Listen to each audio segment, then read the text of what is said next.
Hey everybody, this is Rydo. We're back to video game news. Today is Wednesday, November 19th, 2025. We're on the edge of the end of the year. We'll jump into the video game news, I think, in probably about 30 minutes or so, and do some warm-up before then. Scrolling down the Steam DB 24-hour peak concurrent chart is one of the things we'll be doing to see what people are really playing. With the nominations being announced and there already being some interesting controversies around the nominations for the Game Awards, it does come up, I suppose, every year as far as what should a content creator like me, who is very unique, and what should content creators as far as game developers do as far as Game Awards. Inherently, I don't put a lot of value in the Game Awards, and I don't think most people do. They just don't, they're not fan awards as far as what gets nominated, and they're not really fan awards as far as who gets to vote on them.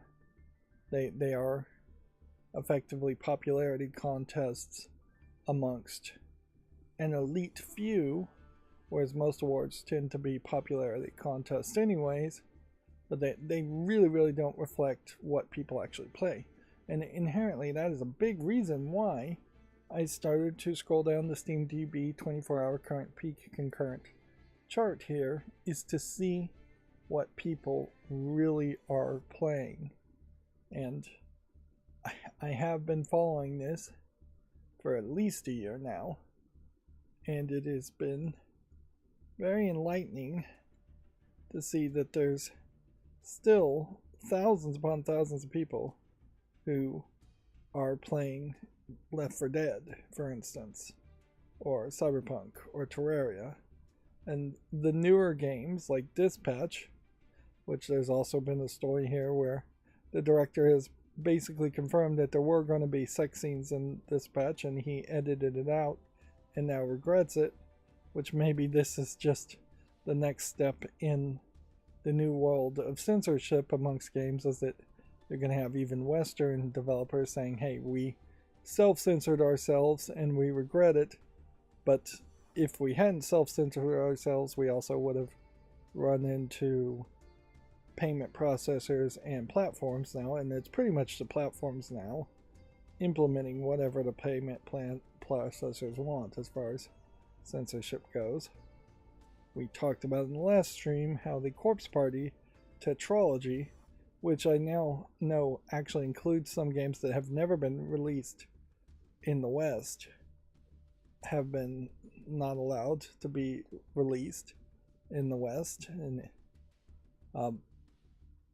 despite the fact that the Corpse Party tetralogy is a horror game and not a adult game as in nudity and lewdness, so it's just bloody and gory, so there's a level of censorship, particularly against 2D animated looking games in general, a unfair level of censorship being applied depending on what country, what you're from, and what company you're working with.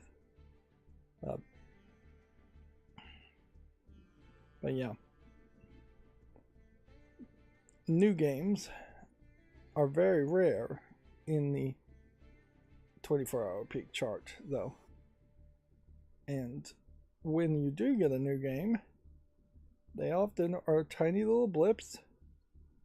Like Battlefield 6 over the course of the next 12 months is probably going to be fairly strong, just because there's enough people still who have friends who still push them to play Battlefield 6, which also, I guess in fairness, there isn't really a direct replacement. Battlefield 6 is the epitome of the very different type of gamer, since gamer is just this very generic term that doesn't really mean much of anything these days. But yeah, it is the gamer bro type gamer that I think of when I say gamer bro, that buys just every annualized Battlefield game, every Halo game, maybe, or every Destiny games, and even those might be different subgroups. And then you also have those who buy the annualized wrestling games, or football or soccer games. That they are one what would that be? Top of the line voters, I guess. Straight ticket voters equivalents. Straight ticket voter is someone who goes into a state in the United States and just checks a checkbox at the top, which it's crazy that they even allow this. It really should be illegal. But many states have ballots when voting where you can check a checkbox for all the Democrats or all the Republicans. And so they go in there and they just check that one checkbox. And they don't go any further as far as trying to figure out any ballot measures or in what each individual candidate might actually stand for or what their record is. And in many districts, I think you might have multiple Republicans running, but it's the Republican Party, whether it's the local Republican Party or the National Republican Party, that gets to pick who actually gets those votes when you just straight ticket vote. It is very much a brain off, I'm not really engaged with it.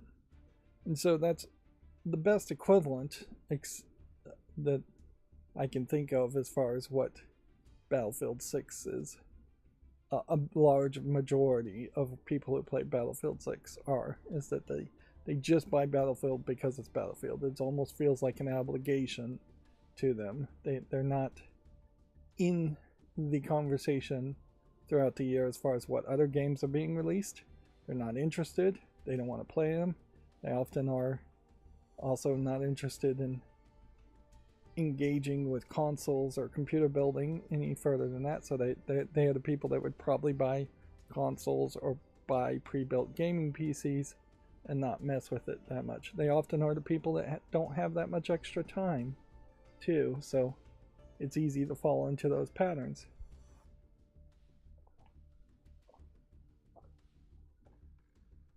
Of course, SteamDB's chart is not perfect, I have to admit too, because while there are undoubtedly a lot of real people still playing Counter-Strike 2, there is also undoubtedly a huge amount of bots and just other cheating going on that gets the numbers that high around Counter-Strike 2.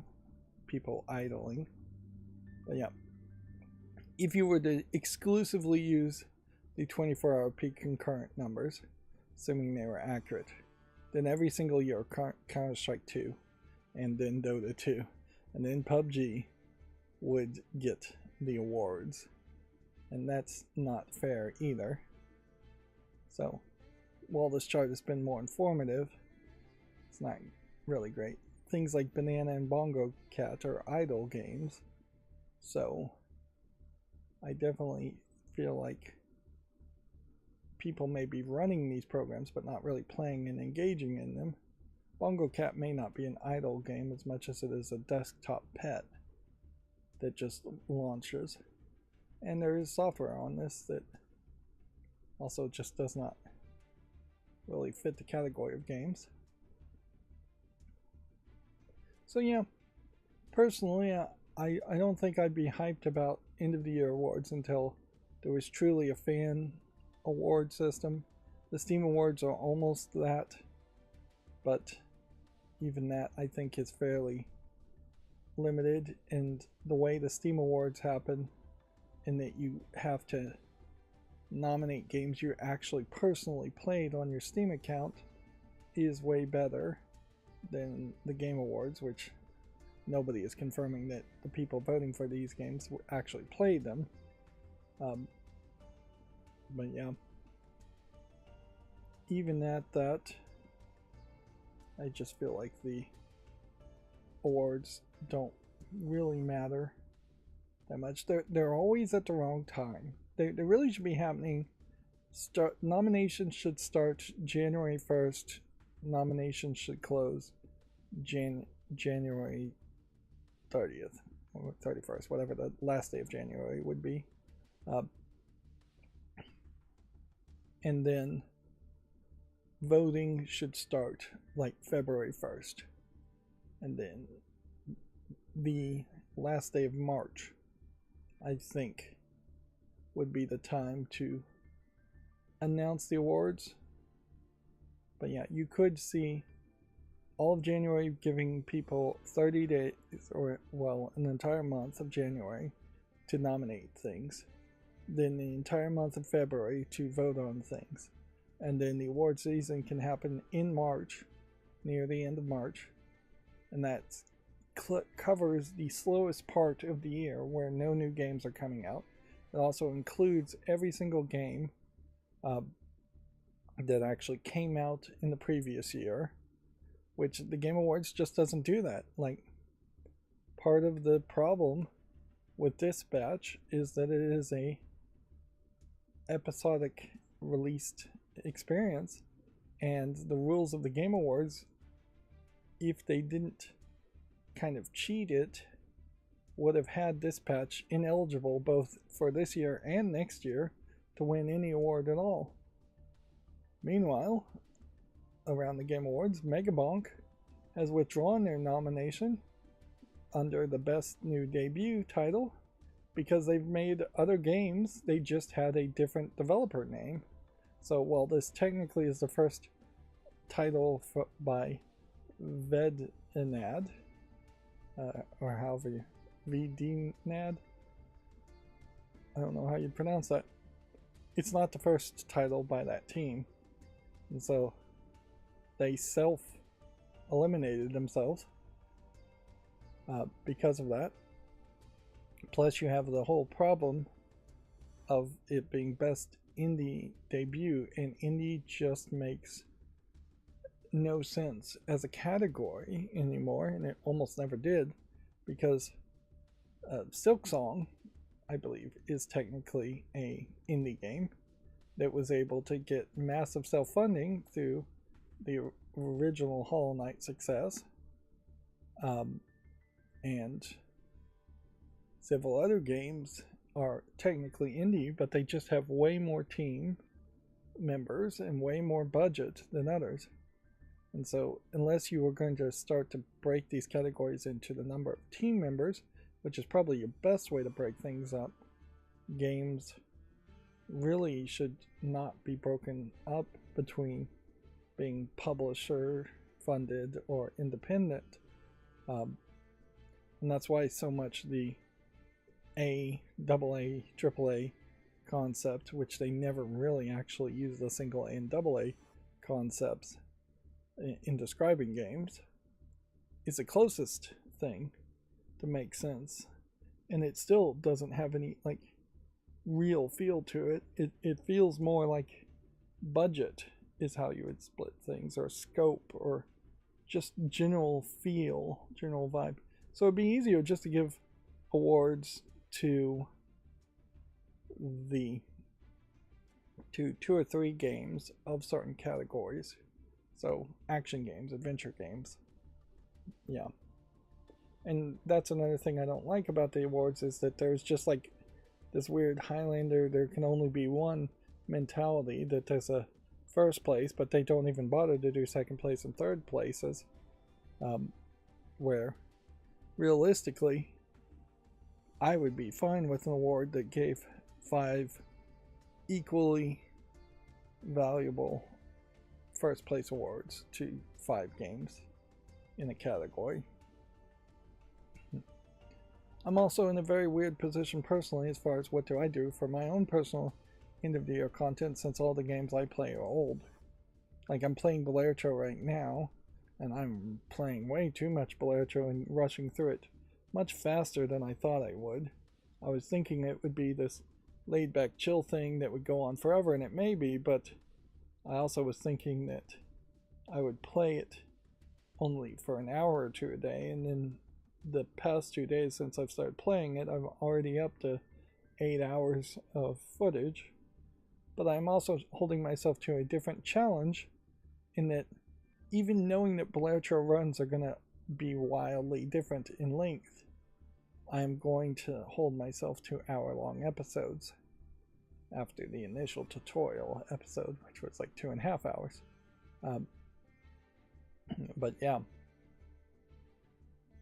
that is a new challenge for me, and that is the right challenge to step up and actually try to accomplish. And so far I have been accomplishing it, just finding places to take breaks. It's easier with Belair since there are many rounds, and rounds end fairly quickly, so being within an hour is fairly easy, whereas breaking up Binding of Isaac runs within an hour would be a lot harder, particularly since Binding of Isaac is more of an action game, so you would fall out of the warmed up state if you took a break in Binding of Isaac. So if I was doing the same thing with a game like Binding of Isaac, I would play for an hour, pause it in the episode, then immediately unpause the recording and start a new recording, which doesn't actually involve pausing.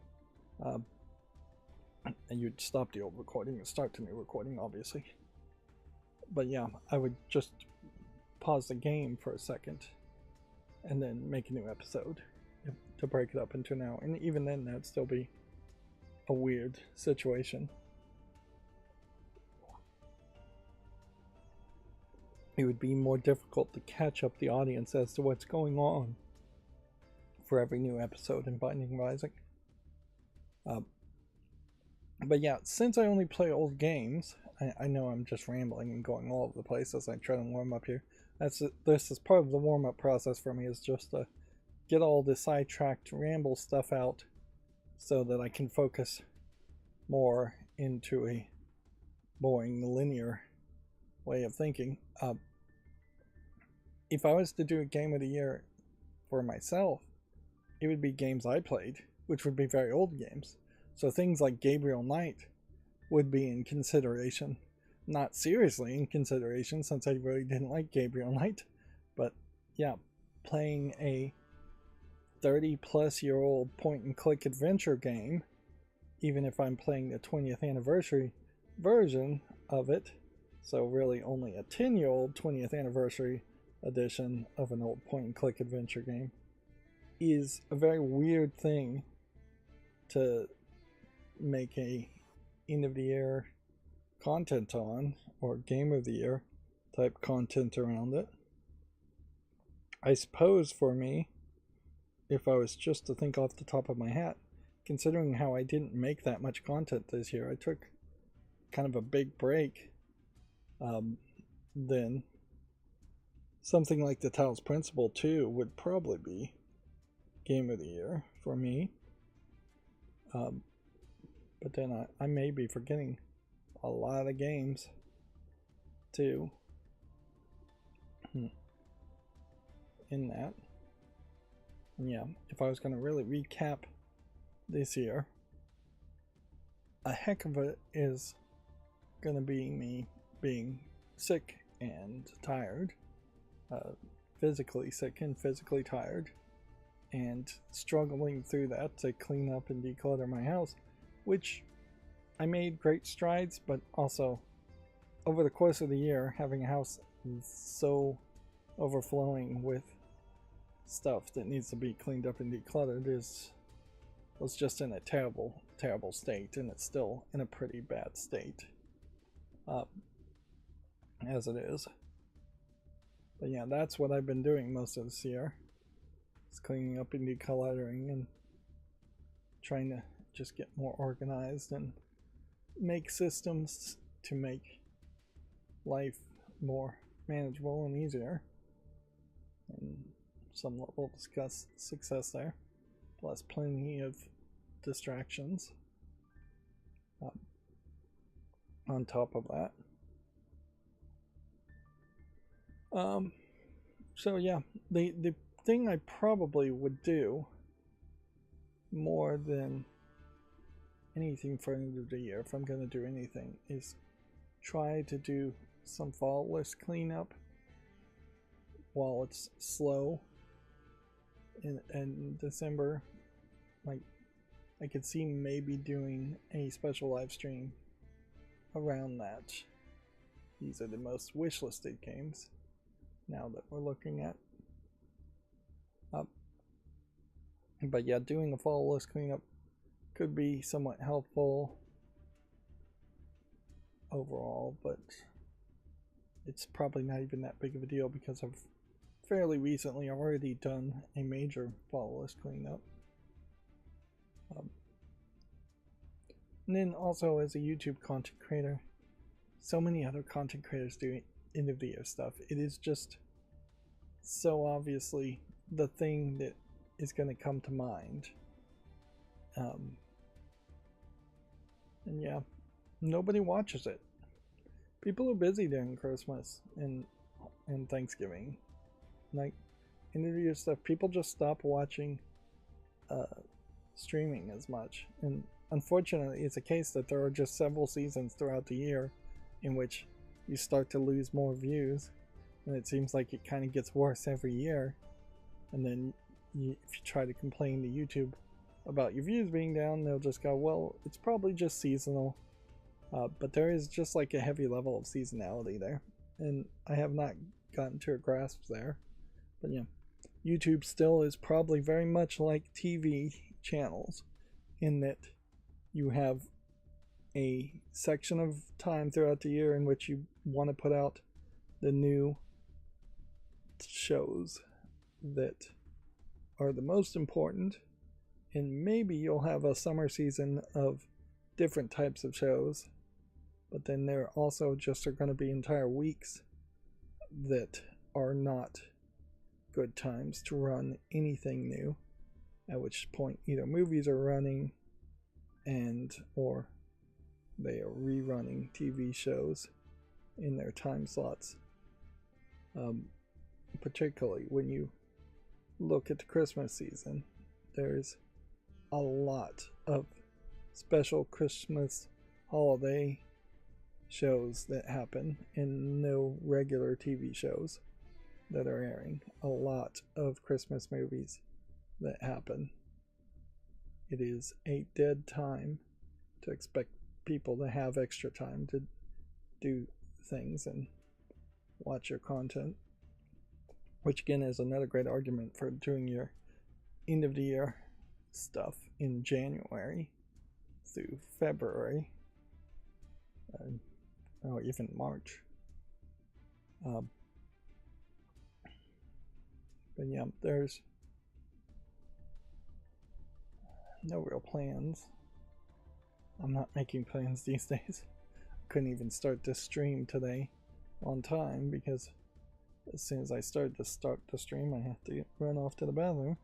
But yeah, there is probably room to do something.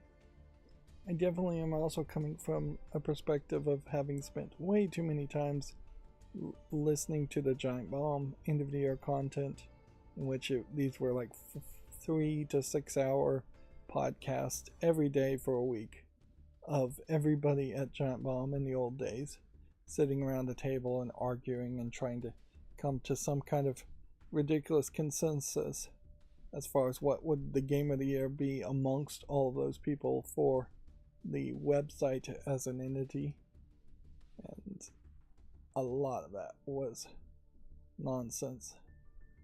And I've just gotten better at finding better things to do with my time, better podcasts to listen to, better YouTube videos to watch, than to have somebody sit around and argue over pointless rankings.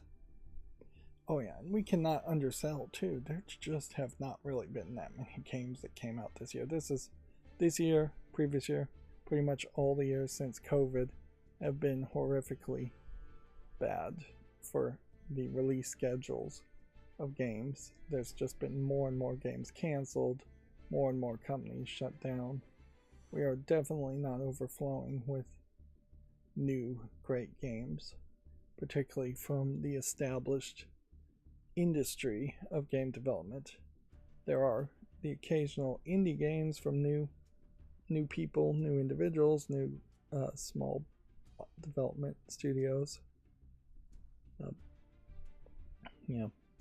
Another problem, certainly with labeling studios as indie, though, is that if you were to divide it by the number of people that worked at an indie studio, you're going to inherently be overlooking any third-party contractors or second-party contractors that also are developing content that end up in that game, whether they are buying licensed assets from someone else or hiring a second-party developer, some animation studio in Korea, for instance, to animate a bunch of stuff. So it'd be very easy to say we have a team of 10 people, a team of 30 people, but in reality, you're just actually employing and paying for the labor of several hundred to several thousand people because of second-party developers who almost never get any credit.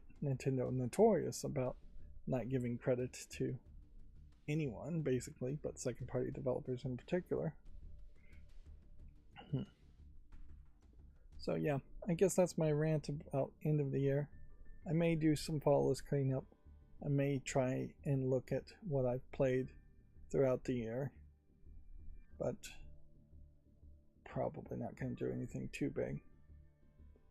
What I have been doing, though, I want to quickly show this off, is that I had a 50% success, and it was the important 50% success on scraping the Switch 2 compatibility charts, the website, which has a whole bunch of somewhat curated desktop 1080p images of games that would be compatible on the Switch 2 or playable on the Switch 1. Now, I say somewhat curated in the sense that obviously if you took all of the games that are actually released on the Switch 1 or Switch 2 that aren't just eShop garbage games,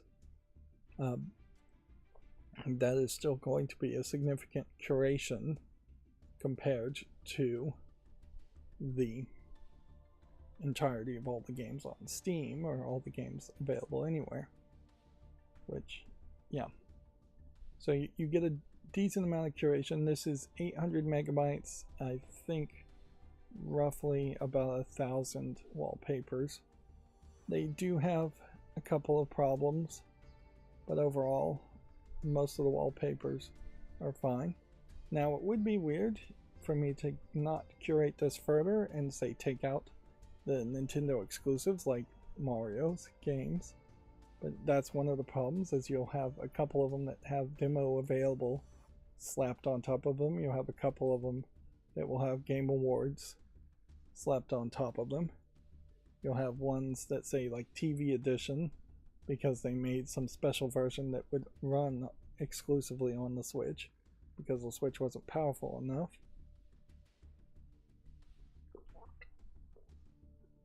Well, that's not one of them. So we had a picture of my logo get thrown in there somehow. Don't know how that happened. That seems like a very low resolution picture of it too. But the problem, and the 50% that didn't succeed, is that because there is obfuscation in the file names, the files just generally are these long strands of alphanumeric code, just randomized code. And I was running a macro to convert capture the name of the game and convert it, but the macro crashed big time and did not succeed. So the vast majority of these games don't have any kind of label on them. And yeah, that means if For instance, you wanted to get rid of Tennis World Tour as a wallpaper, or if you wanted to select that and make that the wallpaper on your computer, you can't just search the title. You'd have to have all of the photos opened in some kind of photo editor to browse visually that way. And so that's more of a hassle too. I'm not 100% sure that all of these were exactly 1080p.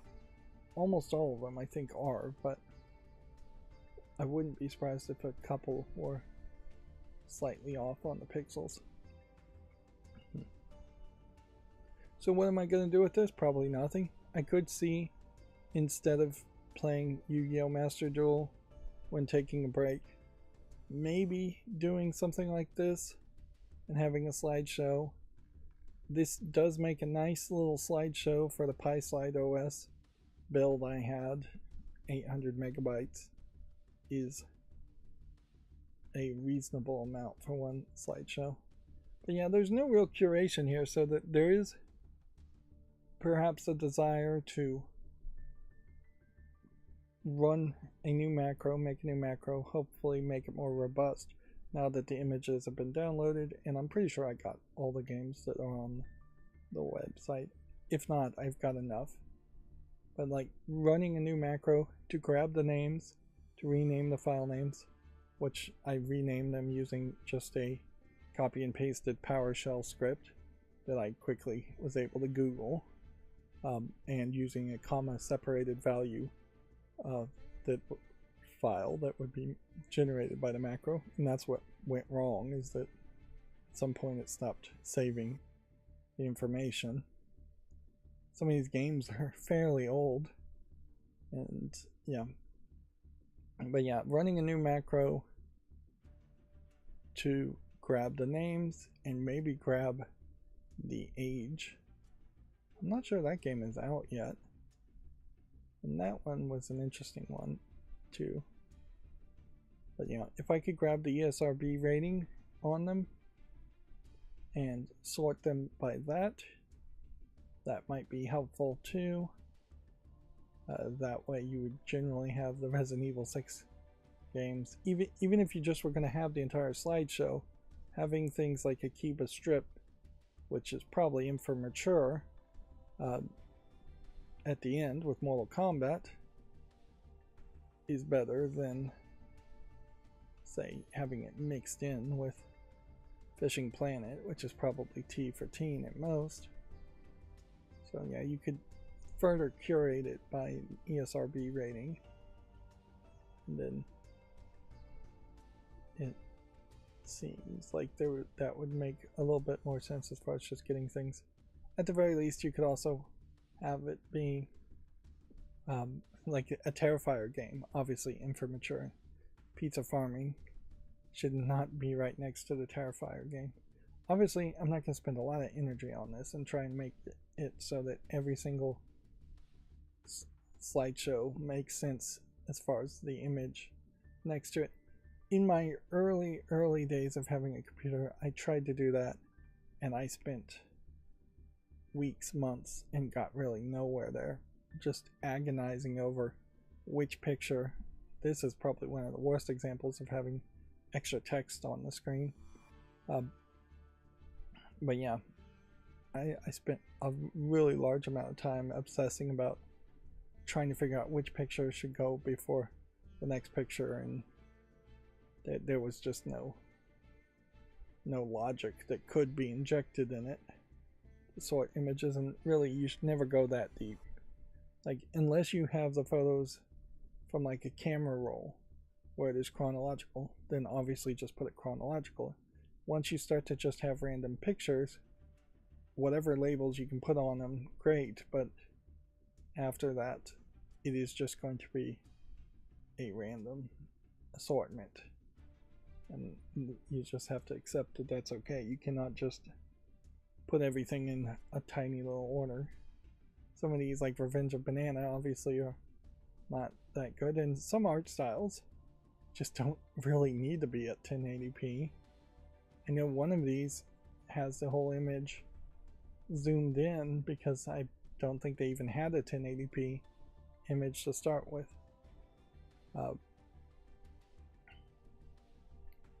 So yeah, I guess I would kind of need some feedback as far as, is it more interesting to run a slideshow like this and hope that that creates some new conversations around this, or is it better just to let Yu-Gi-Oh!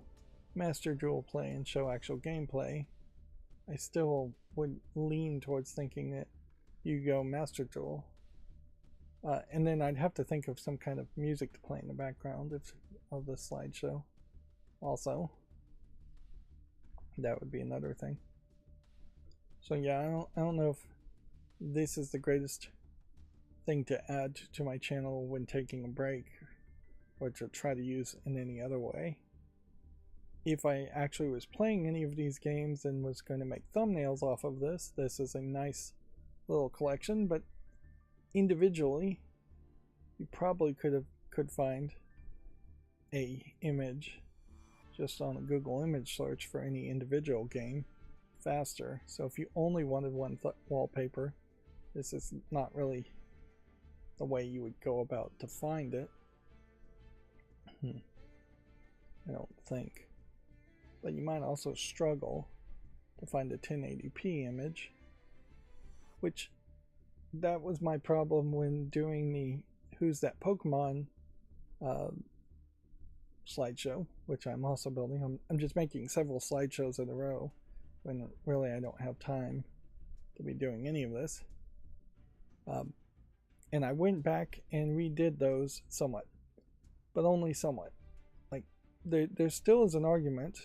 Unfortunately, I accidentally deleted the original source images, and that's why I didn't go back and do it all over from scratch, which would have probably been smarter to do.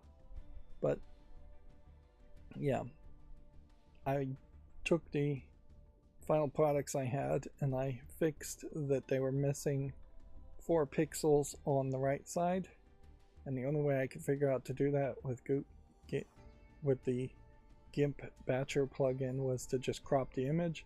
So now they're not technically 1080p, but most slideshows programs will handle that just fine. It'll just add 2 pixels of black to either side on padding. But because it was 4 pixels of invisible pixels in the JPEG, it was adding 4 pixels of white on the right side of the images. And so I fixed that in the way I figured out how to do it, which is probably not that good.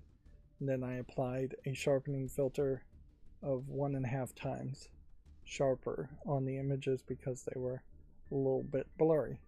It still doesn't make them look great, but I think it makes them look a little bit better. And so yeah, that's a ending there. But there is even more to be done potentially, in that I should see if I can turn them into animated GIFs, because the Who's That Pokemon single image and then reveal are 2 individual files, which means inherently if you tried to put it in shuffle so that you could randomly pick a Pokemon instead of the slideshow almost certainly starting on 001 Bulbasaur, and then working its way up through the evolutions of Bulbasaur and Charmander, and just like going through the Pokedex numbers, because the file names are based on the Pokedex numbers. If you were to put it in the shuffle, well then the silhouette version that hides the Pokemon and gives you time to guess would not be in line with the reveal version. So you might get a silhouette image, then a different silhouette image, then a reveal image, then a different reveal image, and then since there's 1025 images doubled to 2050, the odds of getting any 2 in a row that actually lined up and match are really, really small. without doing the math. So if I want a shuffle ability function, then you would have to either rename the files after shuffling, so it would only be shuffled once, which is not an automated process that would make sense, or turn it into animated GIFs, where it's the silhouette version and the reveal version combined into one image. And so that will be, I guess, my next attempt on this project, just as I'm teaching myself things here. All of this is serving at some level to help me potentially make thumbnails myself for YouTube, or at least help make thumbnails. I still very well might need an actual artist to make the base creative aspects of the images, but if I have a macro that takes that base image and puts the numbers in and does all of that for me, my computer is almost certainly going to be faster and more capable of doing that, and changing the macros and the scripting will probably be easier for me to understand and handle for most artists. And the desire is certainly, as far as thumbnails go on YouTube, is fairly high. Like, the perfect thing that I would like to see happen, and this is way too much demanding, particularly since I can't afford to pay any artists to do anything, would be to find a way to take one set of 3 images and make an episode 1 thumbnail from that set of 3 images. Then a completely different set of 3 images for episode 2 for 3 different thumbnails for A/B testing, because YouTube lets you upload up to 3 different thumbnails to see which one will work. Then a third set for the third day.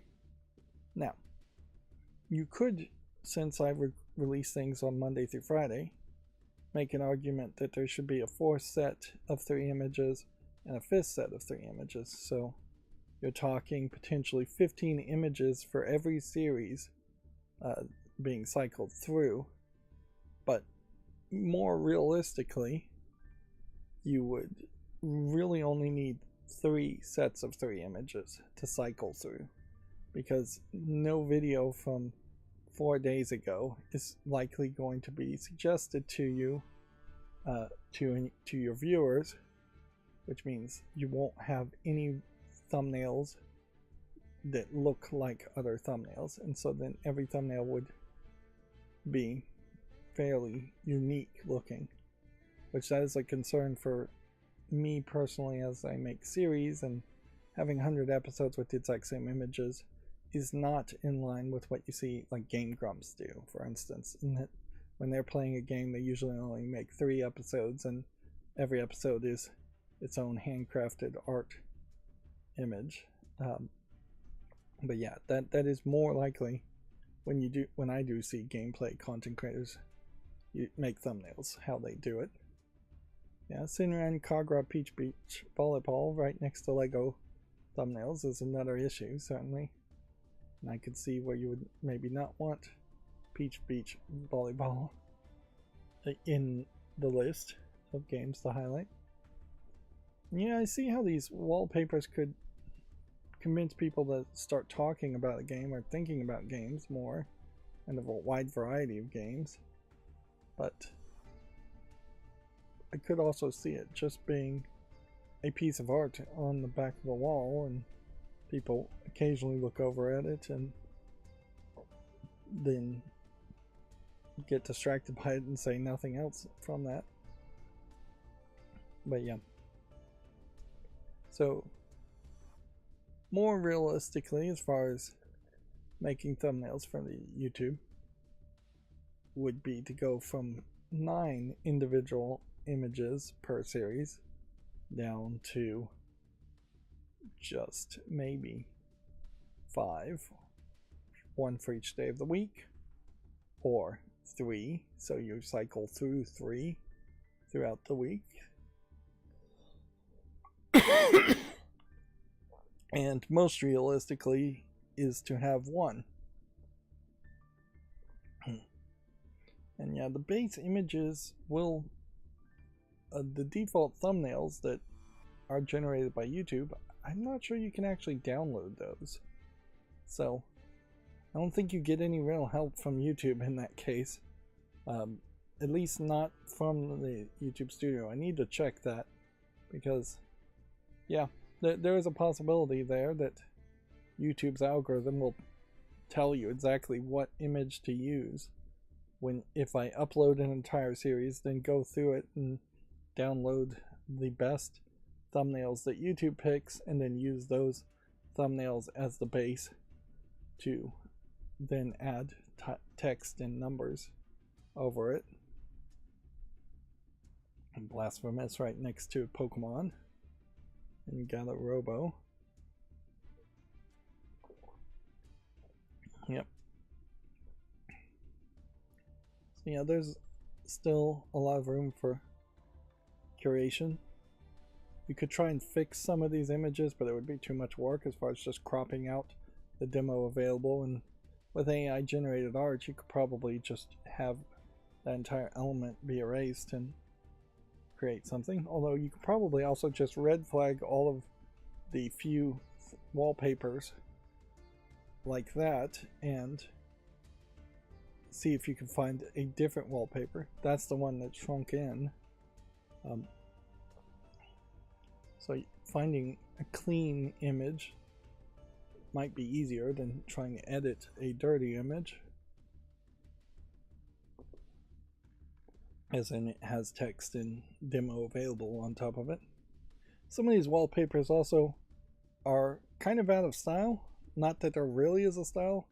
Like Super Bloody Hockey here is a different animation style from Celeste from Persona, but some of the Ubisoft Let's Dance games just straight up have a human on the screen, and that is very far from the style you see from most of these games. Yeah. So yeah, I've been spending the past couple days also just closing tabs and trying to finish these slideshow projects and thinking about how can I get better at making thumbnails. Yeah, this was the year I wanted to finally make it into the YouTube Partner Program. Odds are almost 0 that that would happen. Next year, I definitely would like to be in the YouTube Partner Program, but it's going to really just come down to getting people to watch. And I have been getting more views lately, certainly, but the watch and sticking to the watching and getting the watch time up is still the challenge I have at the moment. And a big part of that has to fall on me.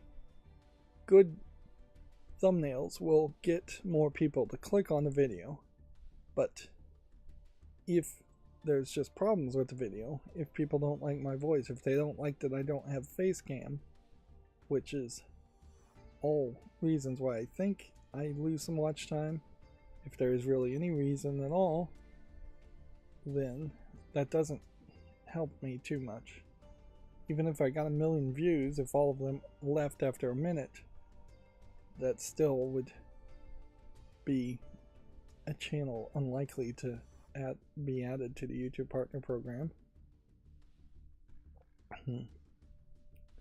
So yeah, there's still challenges there for me trying to figure out ways that I can get better. But then there is also an aspect there where I feel like I, like most YouTube content creators and gamer content creators in particular, are just not being shown to enough people. We're just not getting enough impressions to start with to find the percentage of people who actually do want to watch the video all the way through.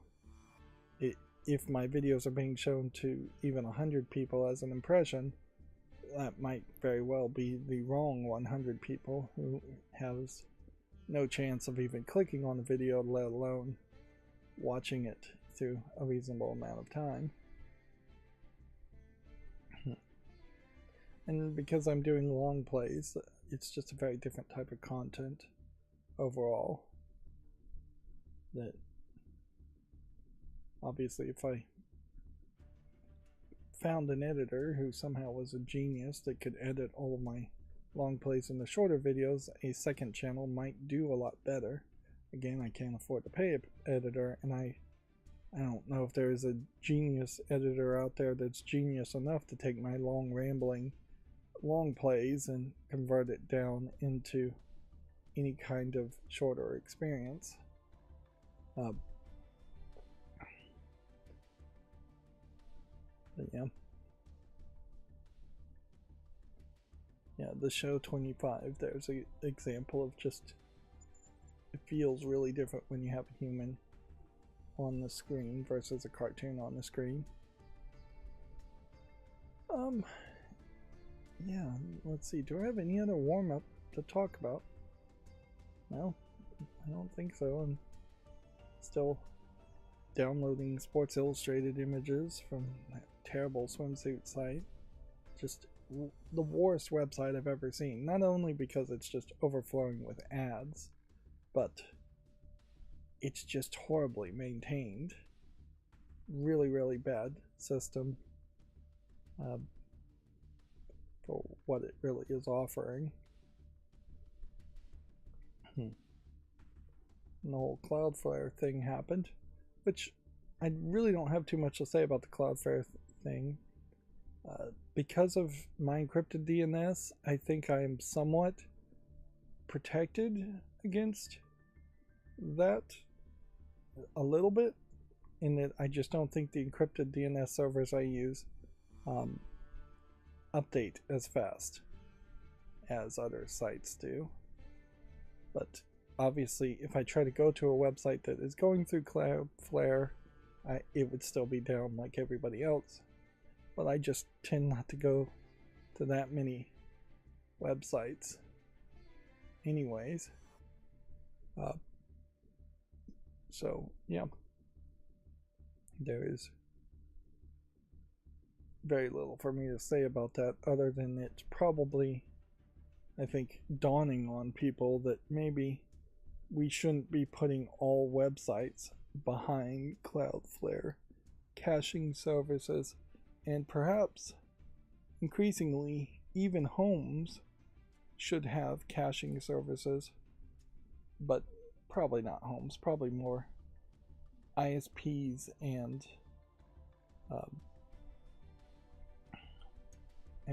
schools, universities, and things should have caching servers. Although it doesn't really matter if you have a cache of a website when the website is inherently always forcing you to ignore those caches to go through Cloudflare to prevent DDoS attacks, or you're going to websites where you have to submit things. It is not a good omen for Black Friday, per se, and so Cloudflare and other ISP intermediaries should probably start to think about having a lockdown region to say, hey, we're not going to change anything or do any updates unless absolutely necessary when we are around big shopping holidays. Which, yeah, it is about 10. Here's the Zumba. That's really off scale. Just a photo of a lady. And then Kawaii Girls, we saw there for a brief second, is another example of just like something that might want to curate away. It's just not on the same level of relevance as, say, a Mario game or FC26 would be. But yeah.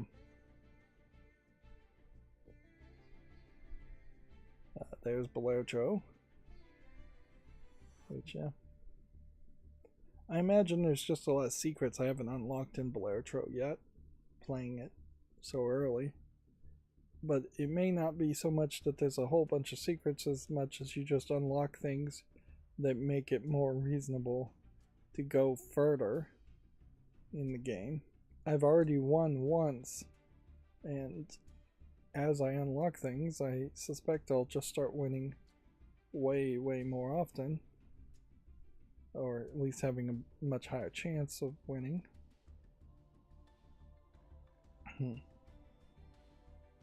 Yeah. So yeah, it's about 10 hours from the pre-Black Friday sale, and I've already ended up buying more Legos than I ever thought I would this year.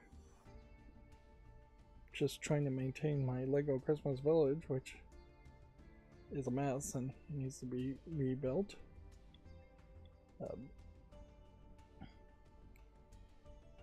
But I still would like to spend almost nothing during Black Friday, particularly on Amazon, to save up money for the next sale on Steam. This winter sale on Steam is going to be a big sale, and it's going to be a big sale to consider buying a lot, because you're going to want to kind of have a decent lineup of games if you buy the Steam machine when it comes out in the first quarter of 2026, and there's not likely going to be a sale that's a great time to buy the Steam machine and buy games at the same time. You probably should wait to a sale and see if that gets you any special trading cards from one of the bigger sales when buying a Steam machine, but yeah. Also wait for the pricing and the reviews. That's another thing to wait for, certainly.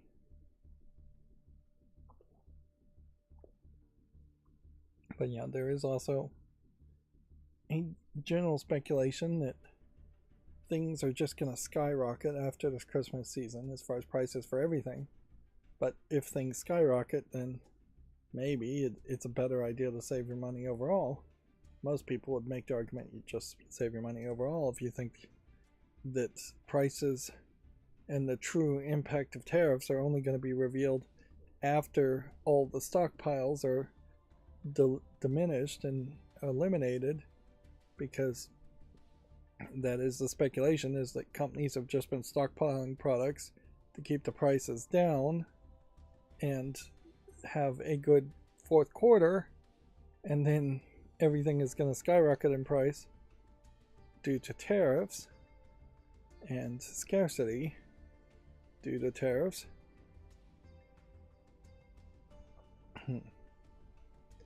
Which, yeah,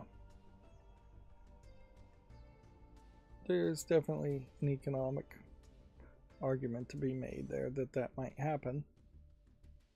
If we're going to singularly focus on people who have infinite money and are only interested in buying video games, which is almost nobody,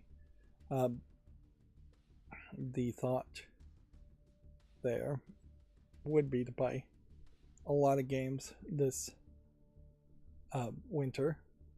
And in fact, there's a thought to buy games like Corpse Party and anything that might, by the end of 2026, be kicked off Steam and other storefronts, because that almost certainly is the next step towards this censorship, is that you're going to have the grandfathered in games stop being grandfathered in, and you're going to see things that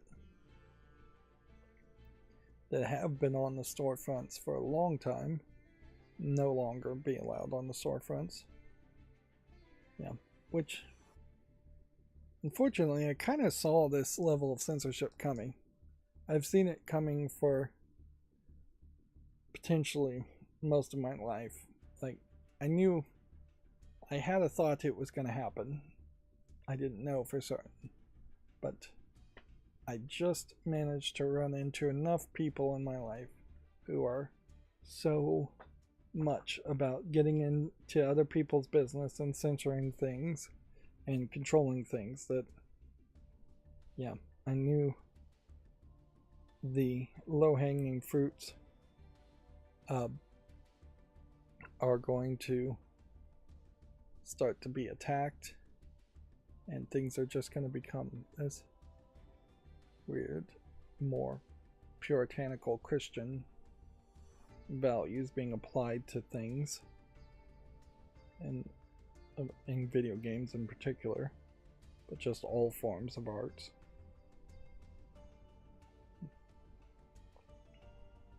Yeah, and I just don't think that there is a high chance of that going the other direction anytime soon. But there is a small chance of hope we might talk about, in that a surprising announcement was made, and we'll talk about more in the news, in that Unity and Unreal Engine, or more accurately Unity and Epic, have come together in a bit of an agreement instead of being exclusively bitter rivals. Now, it's not anything hugely crazy, like all of a sudden the Unreal Engine is going to be the engine that Unity uses, or the Unity engine is going to be the engine that Epic uses. What it is that Unity implemented its own kind of like payment API, which I still think goes through Stripe, which is one of the companies that still is enforcing the censorship. So I don't think there's a huge amount of success so far as having hope there, but they implemented this payment API, which is going to make it easier for somebody to develop a game in the Unity engine and now the Unreal Engine and have a payment process set up in-game to buy DLC and microtransactions amongst all of the platforms that their games get released to.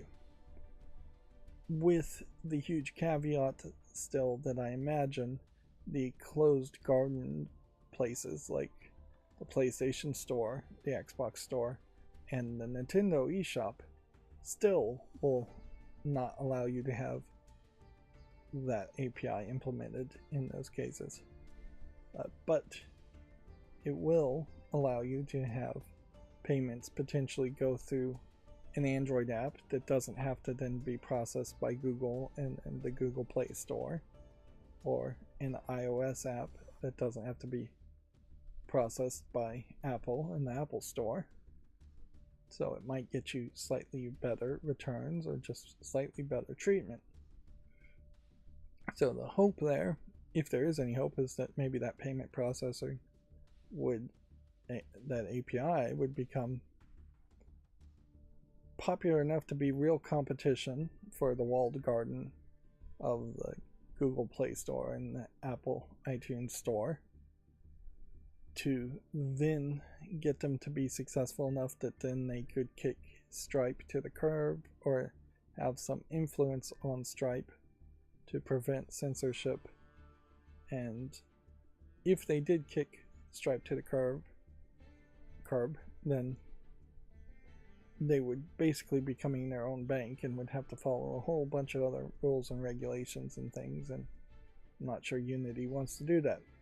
It is weird that Unity is the person, though, that is implementing this, so there may still not be a lot of desire to use that API, just because Unity is obviously doing some weird things.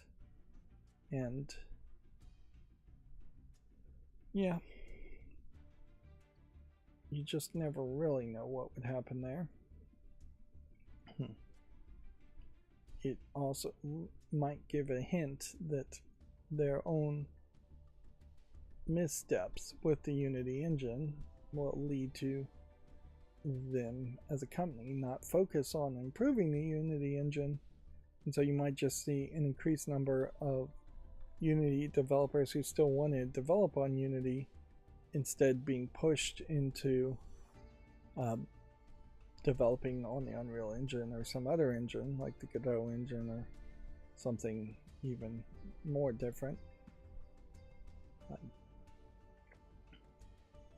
So yeah, it is consistent with Unity's lack of focus on the actual engine or adding new features to the actual engine, which is very different from the Unreal Engine, which is just constantly adding features to its own detriment, that it adds too many features without really making them idiot proof and optimized. So when somebody tries to use these new features, you run into major micro stutter and performance issues. I was thinking this slideshow would be done by now, but I think we may just have to call it. So yeah, I'm looking for any kind of feedback. I still really suck at GIMP and figuring out the batcher thing. Like, I was trying to just draw like a black border around an image and couldn't figure out how to do that in a scripted way. I really just am not an artist, so I played around with Photoshop. Crunchyroll, obviously not a game, so you'd want to get rid of that. But yeah, I don't know what more I'd really want to do with this, but it would be nice if I knew how to do something more. Yeah. Also, I'm still playing with my new $10 smartwatch, and weirdly the battery estimates keep jumping around for some reason. Like, I've had it on non-stop for several days, and I charged it when I first got it, so maybe it's just figuring out the calculation on it, but I would have thought by now the battery would have been dead, but I guess if it's not keeping the screen on but for a few seconds every now and then, it could be running for days upon days, even though it is taking like heart rate, blood pressure things. I did turn on the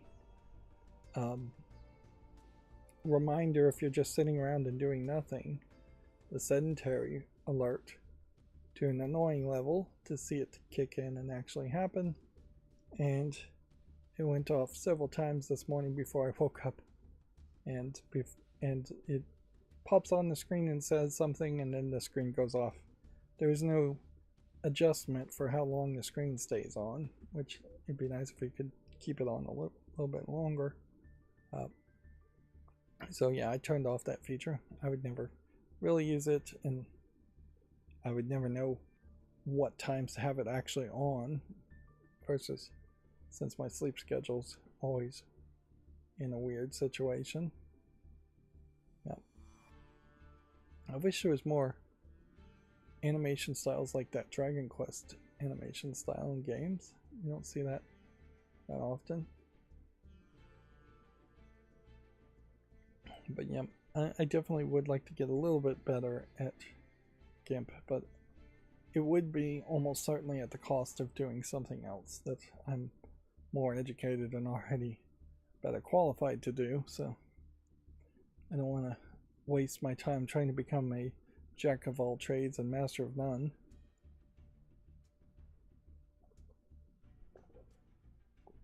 Maybe when I redo and when they finally implement the vertical live streaming, there might be an argument to using some of these images to make up the gaps in the sides, but even then, I don't know. It's interesting how the art in Bayonetta 3 versus the art in Bayonetta 2 is more covered up and more censored, as it were, self-censored. Yeah, almost considerably less skin is showing in that cover art for Bayonetta 3. And I think we're close to the end, but see, is there anything else to really talk about? Yeah.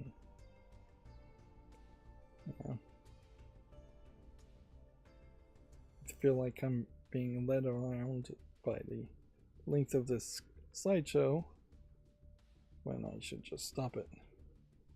There's a weird slick deals where you can get a $100 Amazon e-gift card and a $10 Best Buy e-gift card for $100 from Best Buy, which basically is Best Buy saying, get into the setup where you'll buy anything from us.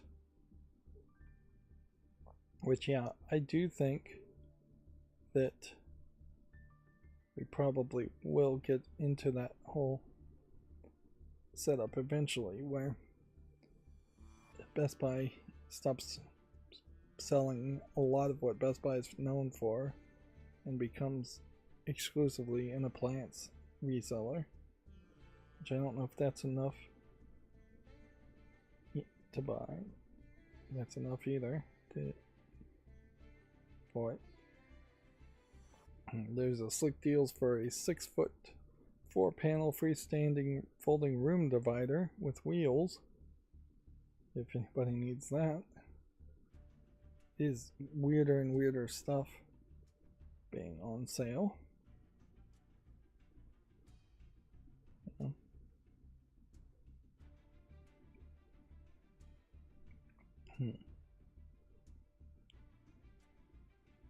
Amazon Prime Video, I assume, has announced that the Stargate series is going to be made, which has been a long time. I think it's been 13 years since the last Stargate series.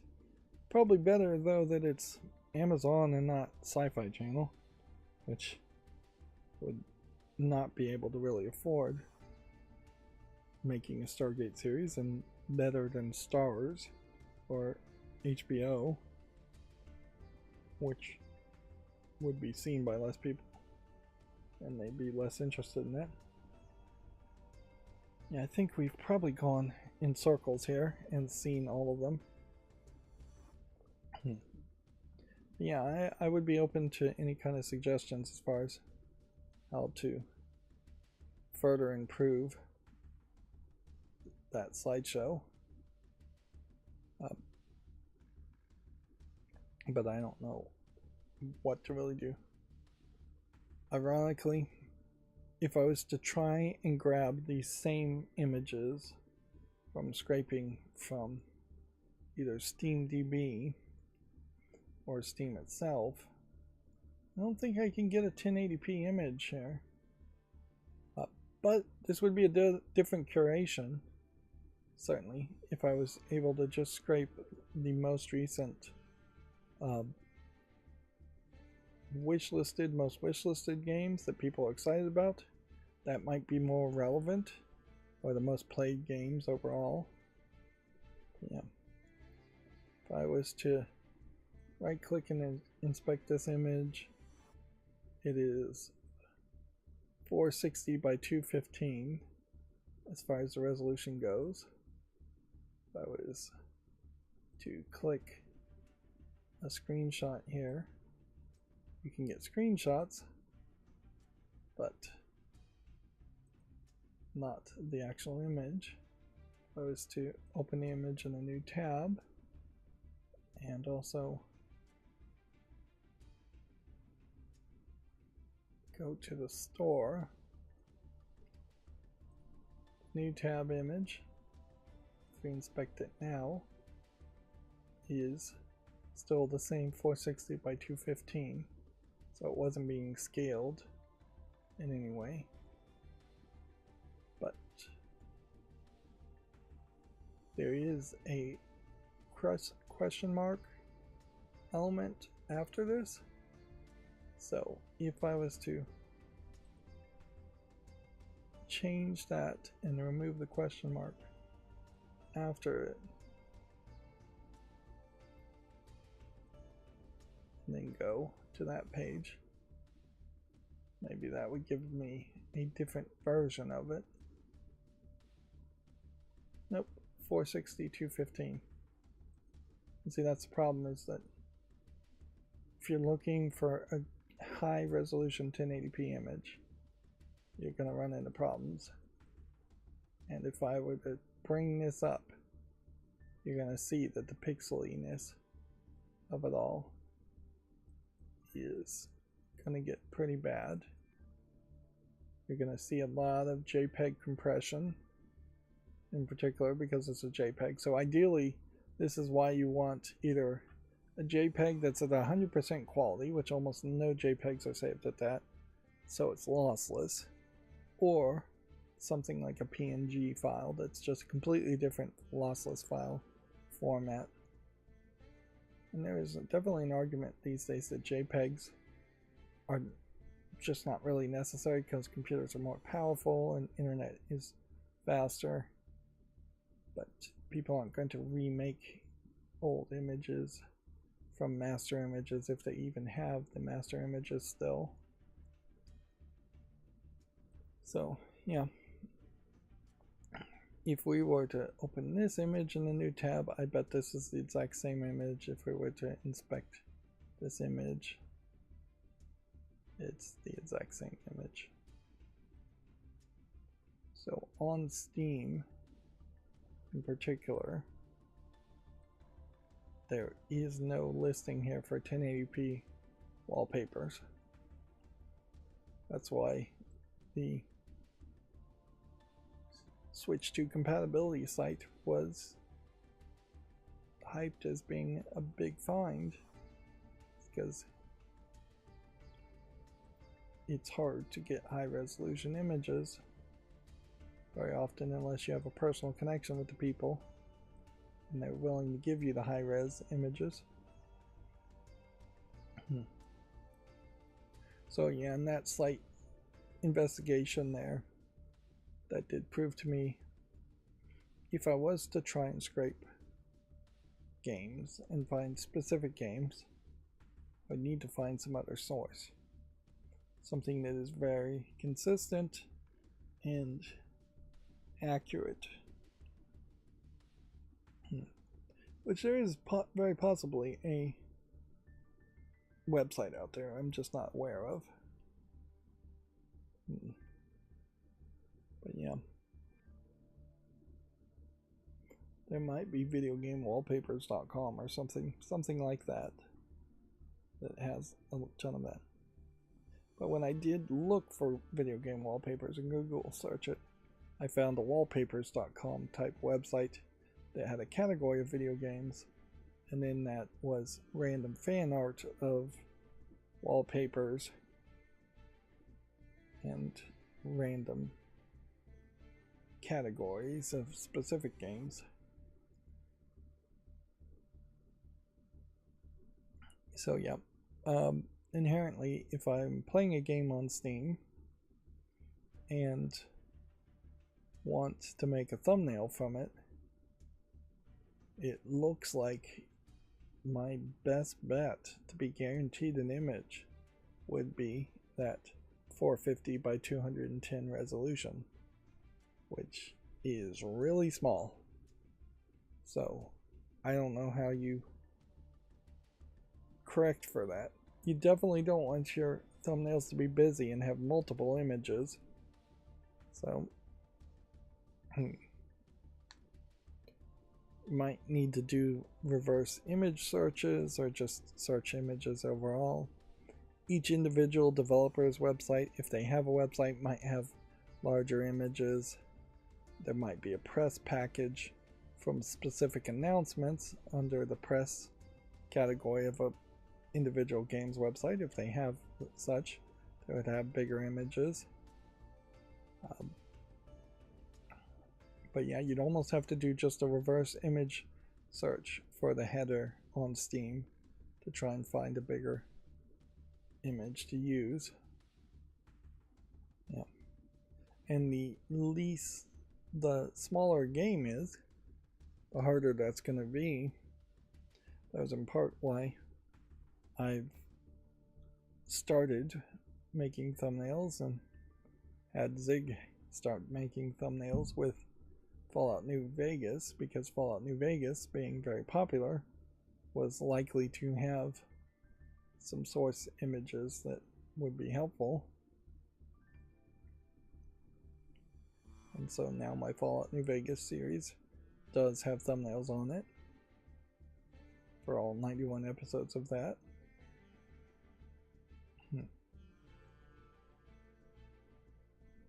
Yeah. But yeah. At some level, it is probably just better to have somebody animate something from scratch with almost no photo referencing or source imaging to start with. And again, that's what you see with a lot of the Game Grumps thumbnails too, is that they have an animator just animating a significant amount of what's on the thumbnail.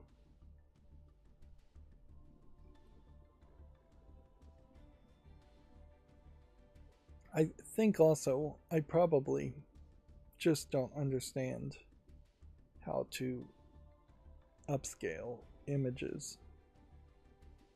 And I imagine a lot of people using Photoshop and AI to upscale images to make them look really good. Whereas my failed attempt at upscaling images really did not apply any kind of smoothing filter or sharpening. Weirdly, you probably need a little bit of sharpening and a little bit of smoothing applied to make the cartoony images of video game art in particular stand out.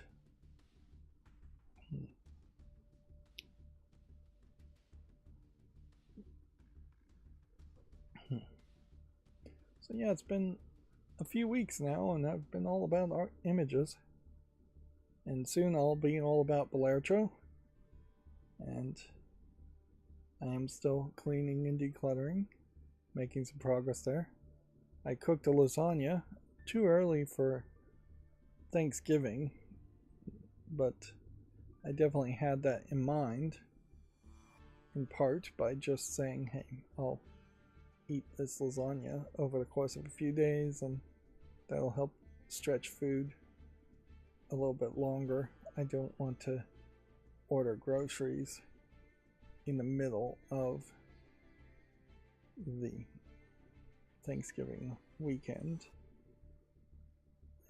Things might be very expensive and scarce. But yeah, pretty quickly after that Thanksgiving weekend, I'm going to need to order some more groceries, I think.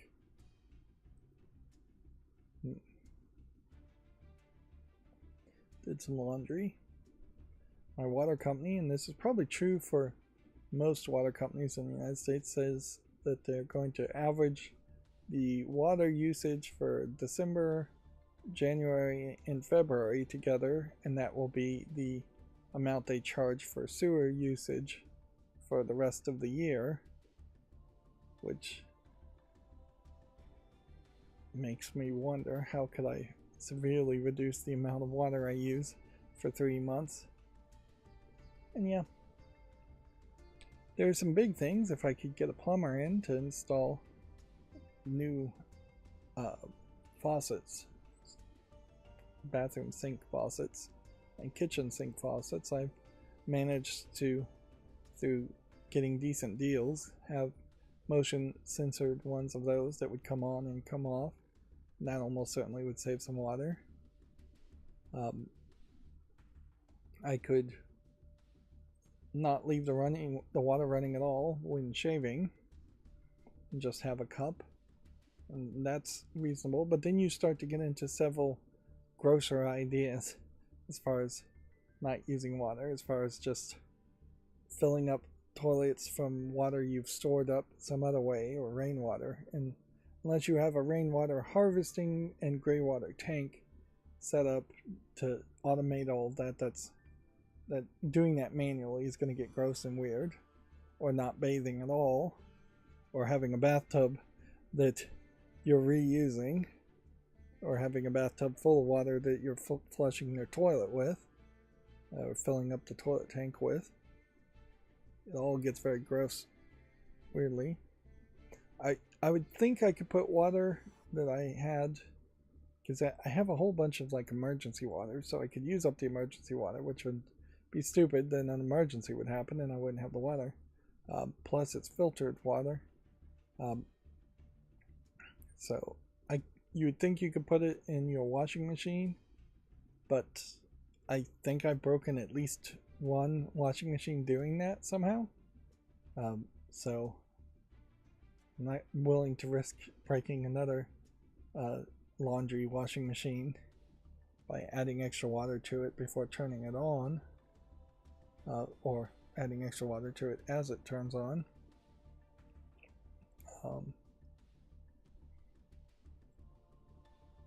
So yeah, obviously I can just not water the grass, and that would be the vast majority of reducing usage.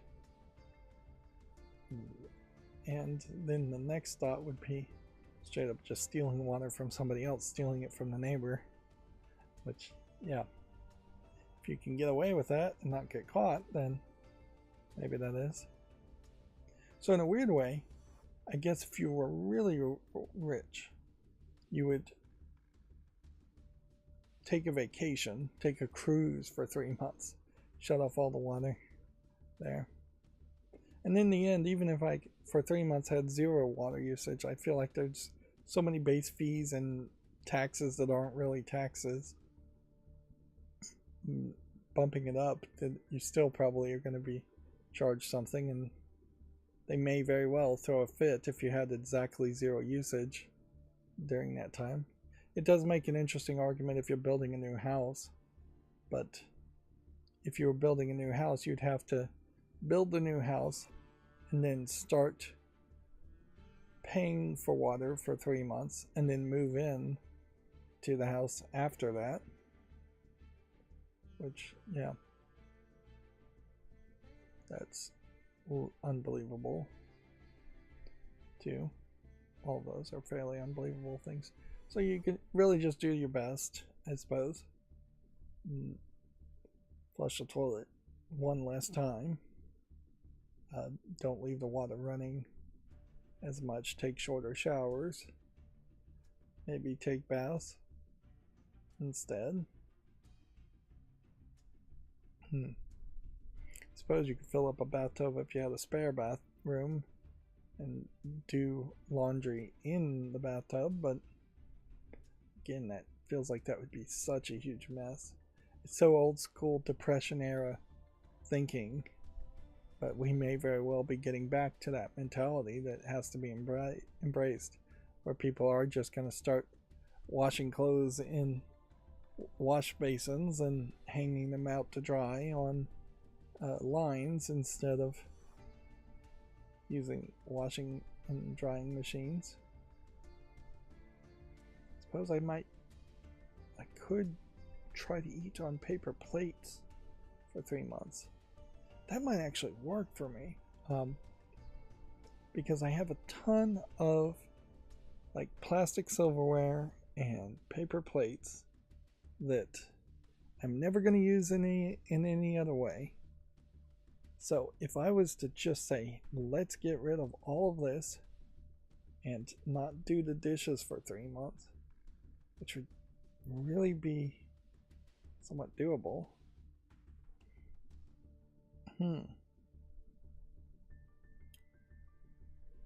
Yeah, I think I could do that. And that would save me a few gallons here, a few gallons there, a few bucks here, a few bucks there.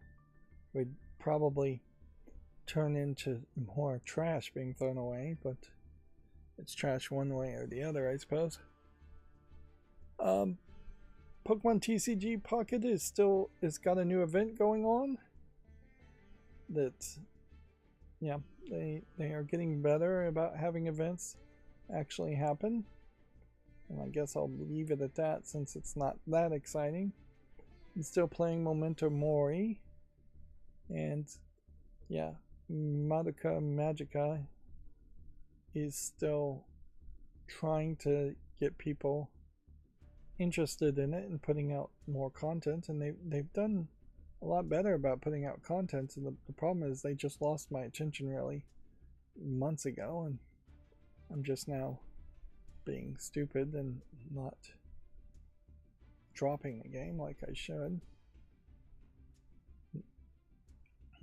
I definitely am slowly learning a lesson here, though, that I should not pick up another mobile game.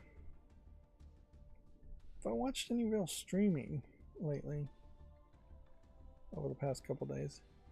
Still watching that Fox comedy show Crapopolis on Hulu, and episodically watching the not dubbed, subtitled only Spy X Family episodes, which I missed the dub. I think it was more fun, particularly since I'm not paying a lot of attention to what's being said in the subs. And if you're going to watch a subtitled anime show, or anything subtitled really, you've got to really put 100% of your focus on it and read the text. You can't miss a sentence here and there and still get the general gist of it usually. I, for maybe 10 minutes, started to watch a old Leslie Nielsen movie that had a newer cover art to make it seem like it might be a newer one, 2001: A Space Travesty. But the thing is, most of those Leslie Nielsen movies that were parody comedies, once his career had already shifted towards that, were absolute garbage. And the slapstick nature of the Naked Gun series are almost like one-hit wonders, even though there's like 3 of them. But once they started to keep on trying to do that, it just got worse and worse and worse, because they're just kind of parodying the same thing over and over again on less and less budgets. And yeah, even Airplane, which is probably even more important than the Naked Gun movies, is a rough watch in modern times, as far as actually caring about it and paying attention and watching it. And yeah, at some point I'll watch that new the new Naked Gun movie, see if the comedy has really changed much. I don't think that kind of comedy lands particularly well with me. It kind of lands. It's not something I absolutely hate, but it is just not more than chuckle worthy in most cases. Here's one thing I can do for the end of the year, is to stop having this page load, as this chart has proven to be absolutely useless to me, even though I put a ton of work into it this year to make this chart. It just didn't play out. I already have 2 of the achievements, 31 achievements for Belartro, and it says I'm already 35 hours into playing it. I'm really only 8.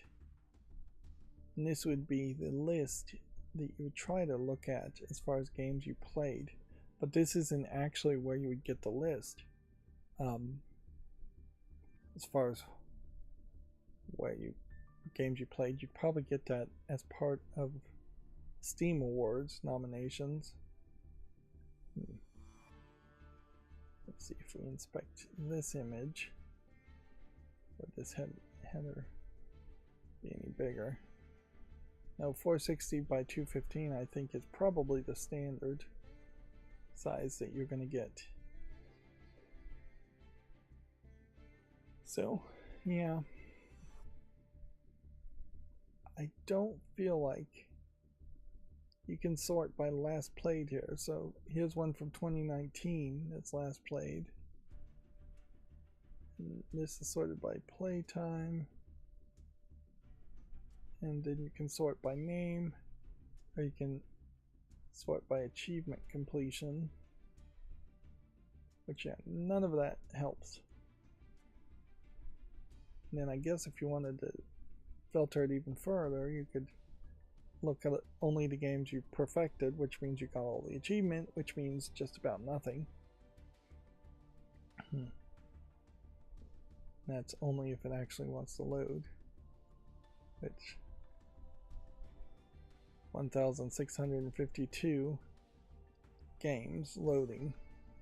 It's taking so long that Firefox is complaining about it. Firefox's own internal task manager is complaining about it. Right now I have 1,829 follow games, and this is probably a decent warning overall as far as just if all games coming from one database takes forever to load and seems like it's just not going to load, then 200 more games than that are not likely to load from a different database. 1,652 games in roughly 10 years of buying games and playing them on Steam. Before that, I played plenty more games on Xbox, and before that, plenty more games on Nintendo consoles. So yeah, that's a large number. Some of those games maybe I only launched and played for a brief time. I don't think I have anywhere close to 1,000 different series on my channel though. So some of those games I may have just triggered the... Well, that's not gonna work. Just close that tab then. I'm gonna get the resolutions right on some of these pages going forward as far as Steam. I seriously doubt we would have anything big happening on Steam's front page at the moment. New mobile game, more emims. It looks like. It says it's a card game with a roguelike deck builder. It's obviously got a kind of art style to it that is the darker anime girl tragedy type games. Let's look at that. It looks a lot like Memento Mori. We found out that the Game Awards that are highlighted here only include games that are on Steam, which is very self-serving. So if you want to see the Game Award nominees, this is kind of the worst place to look at them. Yeah. December 11th is when the Game Awards, I guess, happen. So I would expect you might have a Steam Awards nomination process happen in a week or two, and then the winning or voting might happen a couple weeks after that, just dancing around the Game Awards time frame, assuming that they even happen at all during this part of the year. As far as I know, the Steam Awards may have already happened, and it would have been way back in February during something like the Summer Game Fest. Yeah. Which, honestly, that might be the better time to do the Game Awards too, is in the middle of summer instead of at the end of the year. Because that is as equally a good time to split the 1 year's worth of games, or 12 months worth of games, away from another 12 months worth of games. There tends not to be a lot of things released pre-summer, and if they are released, they tend to be fairly different types of games, or in some way differentiating themselves from the games that or in the summer. This Where Winds Meet still feels like it might be a sleeper hit.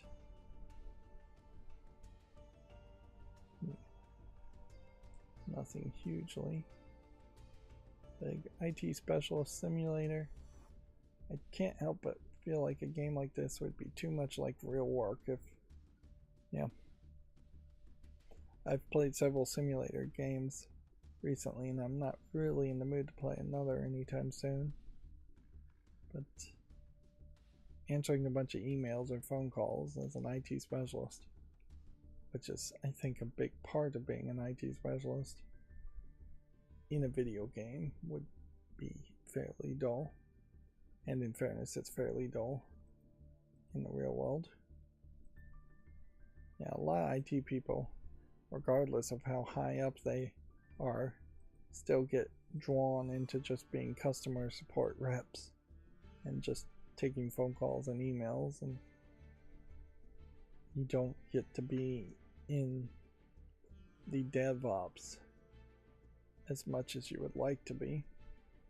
The development operations is what DevOps stands for, I think. I'm pretty sure it stands for that.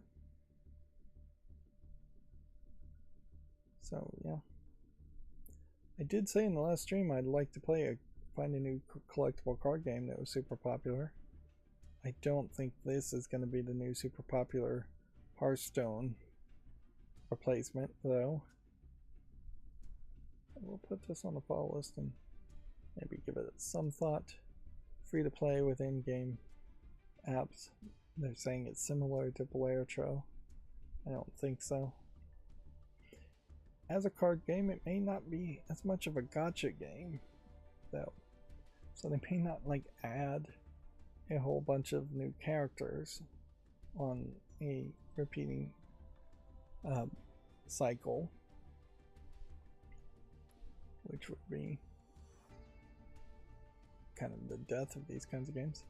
Well, I heard from a new survey, they're saying I think it's 80% of all gacha games or all mobile games get shut down by before their 3rd anniversary. It definitely has been the case that seems to be true, and that there's just a lot of risk involved in trying to make a mobile game. And yeah, although I think a lot of it might also be the case that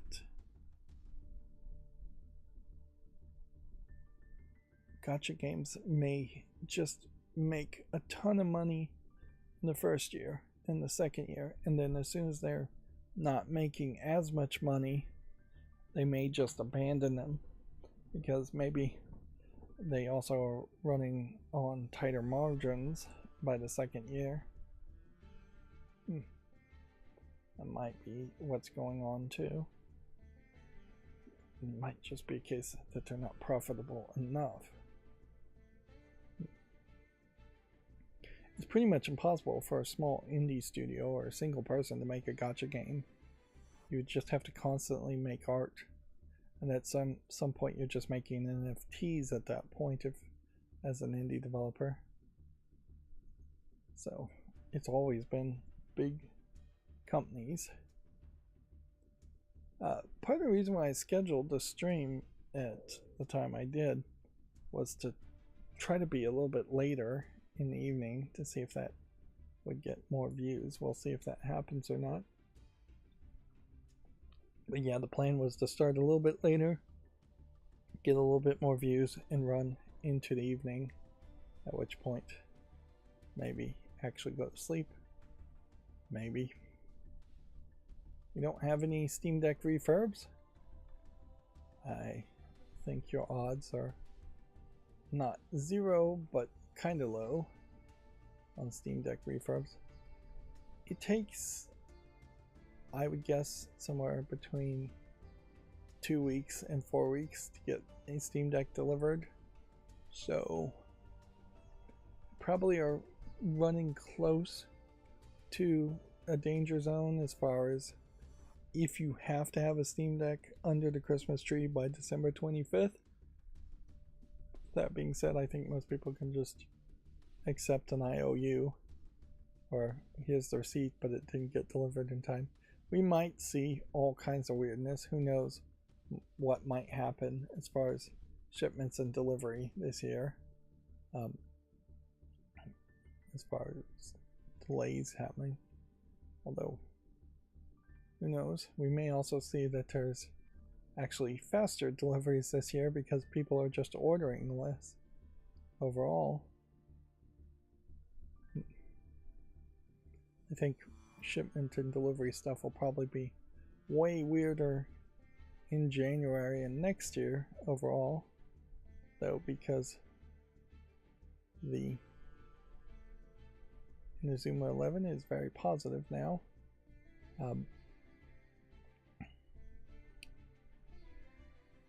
Yeah, the temporary workers for delivery are probably all going to be laid off after the Christmas season, not replaced by anybody.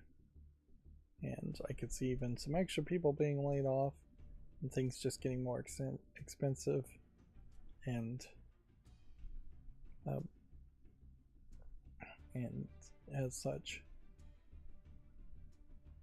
things just taking longer on the delivery times. All things get more expensive. Speaking of things getting more expensive, I actually found an envelope for a very old letter from decades and decades ago that had a 6-cent stamp on it. US postage. 6-cent stamp. Which I think I may have promptly thrown away, but yeah, I'll have to see if I kept that or not. Come to think of it, there might be something historically valuable in such a old stamp. Maybe stamp collectors, even though it would be a canceled stamp that has a stamp over it, it might still have some value. Yeah, I've been going through a lot of really old cards and things that I've been mostly throwing away the outer shells, the envelopes. But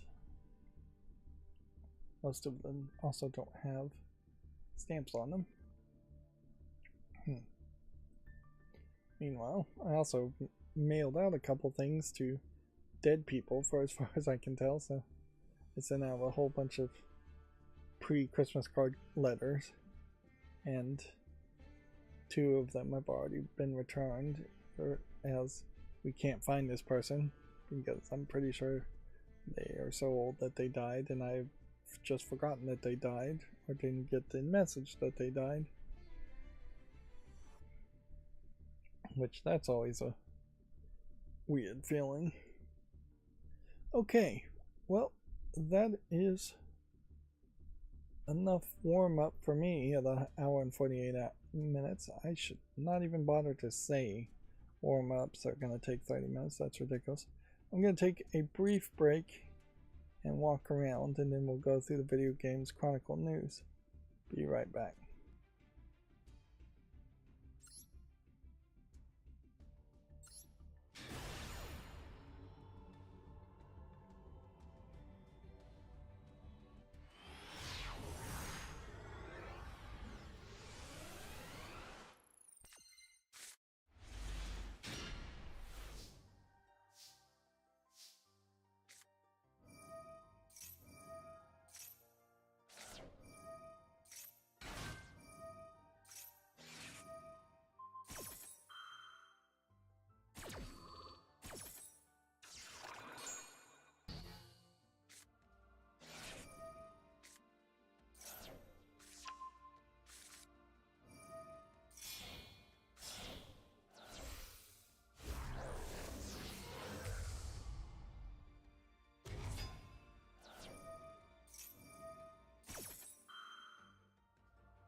Okay, I'm back. That was a short break. Yeah, one of the things I plan on getting is a pressure alleviating inflating air cushion for a recliner, which is really for old people in fear of bed sores, or in this case, I guess, chair sores. But yeah, I think if I don't just immediately sit and pop it, um, that might alleviate a lot of the problems with the chair I'm sitting in, and then it just gets really uncomfortable after an hour or so. And honestly, I don't think anything would be any more comfortable. I already have like 3 additional cushions under it. Yeah. And I also screwed up buying too firm of a mattress recently, and I'm gonna probably end up keeping that mattress for way too long, like 7 years or so. And I'm still just hoping that it will get softer, because that too has been less than comfortable.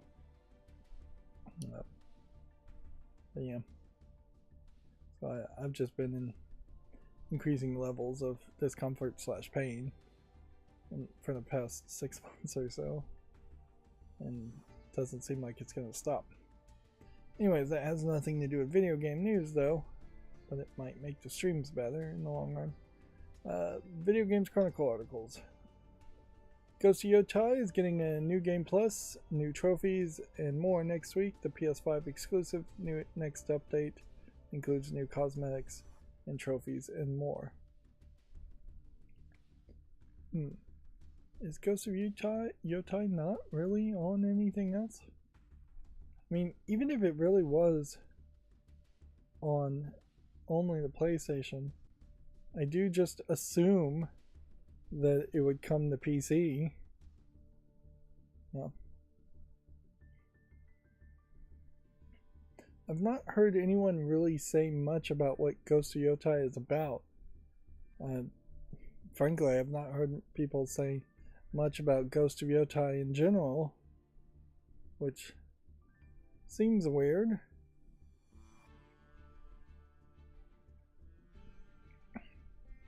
Interesting, there's some kind of guns in the game. I wouldn't have thought that. I feel like part of the problem with Asian looking games is that there's just really 2 different types of Asian looking games. There's the modern day games like Yakuza, and then there are more historical games. And while there's an audience for both, I don't know if there's a lot of overlap from the 2 audiences, and I think the audience for historical games may be far smaller than modern games. And yeah, obviously too, I think there's probably decent split amongst player bases and audiences between hyper realistic 3D CGI, 3D CGI animation styles, and bright, colorful, cartoony anime styles. Let's see, Mega Zeraora revealed in a new trailer for Pokemon Legends ZA Mega Dimension. So, yeah. My Pokemon slideshow is already, I think, out of date with this DLC that's not even out yet, as they're just going to keep on announcing new Mega evolutions of Pokemon that, as far as I understand it, don't exist in much of anything else. The Mega evolutions of Pokemon might be in the trading card game. They are showing up certainly in the Pokemon TCG Pocket, but they might have been in the trading card game itself, the actual print version of it, for a while.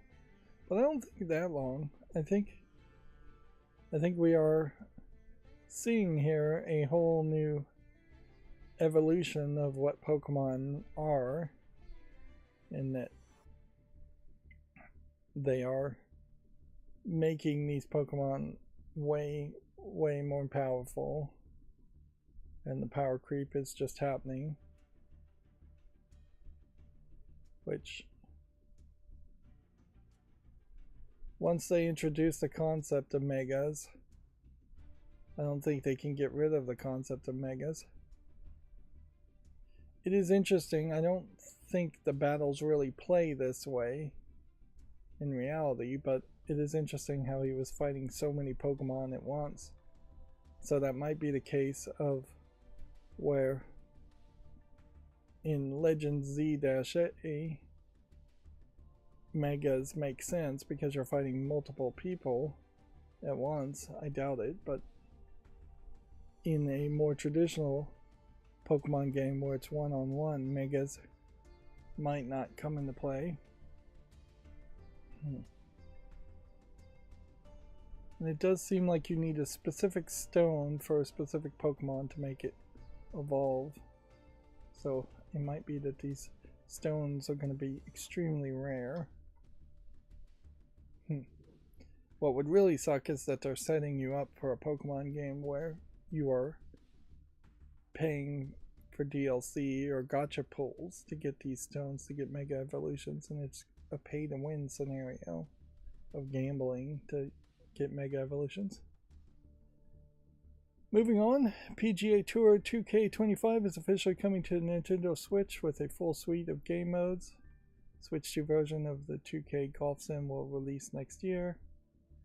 This is a pretty terrible image for anything, really, showing just the complete backside of who I'd assume is Tiger Woods, but for all we know, it could be a completely different golfer or stand-in model. And then showing a fairly boring background with a very boring looking field, or what is it, golf course? I guess that's what you call it. Let's see. The Game Awards could crown the surprise game of the year if the winners follow the Metacritic trends. These are the Game Awards 2025 big winners if they were chosen by the aggregated review scores, which is probably a good estimate onto what will happen, considering how the jury pool for the Game Awards is probably pretty much the same as the people who are allowed to have their reviews aggregated on Metacritic. Although there's probably a lot more on Metacritic than the jury pool is. Yeah. And calling me even a jury kind of doesn't make sense, because all they're doing is just sending in a questionnaire results as far as what is your stacked ranking of these games. They don't talk to other members of the jury. They're saying Hades 2 will win Game of the Year, and then Blueprints will get Best Debut or Best Indie, or Clair Obscur will. The nominations, again, a thing where the jury doesn't really talk to each other, so that's why you get a lot of nominations of the same game in different categories. Yeah. So it'd be interesting to see if anybody comes back and compares these guesses to what actually happens. Winners are determined by a blended vote of a jury of media publications counting 90% of the vote and public fan voting. And that alone is a reason not to care about the Game Awards, is that you have a 90% imbalance of power to an elite hand-picked select few of mainstream video game journalists, with 10% of fans and actual gamers being thrown a bone. It's not even 50-50, when really it should be 100% fan voting, which would still leave it open for mainstream video game journalists to vote, obviously, if everybody could vote. Yeah, and I think that's even new. I think originally it was 100% the media publications. Yeah.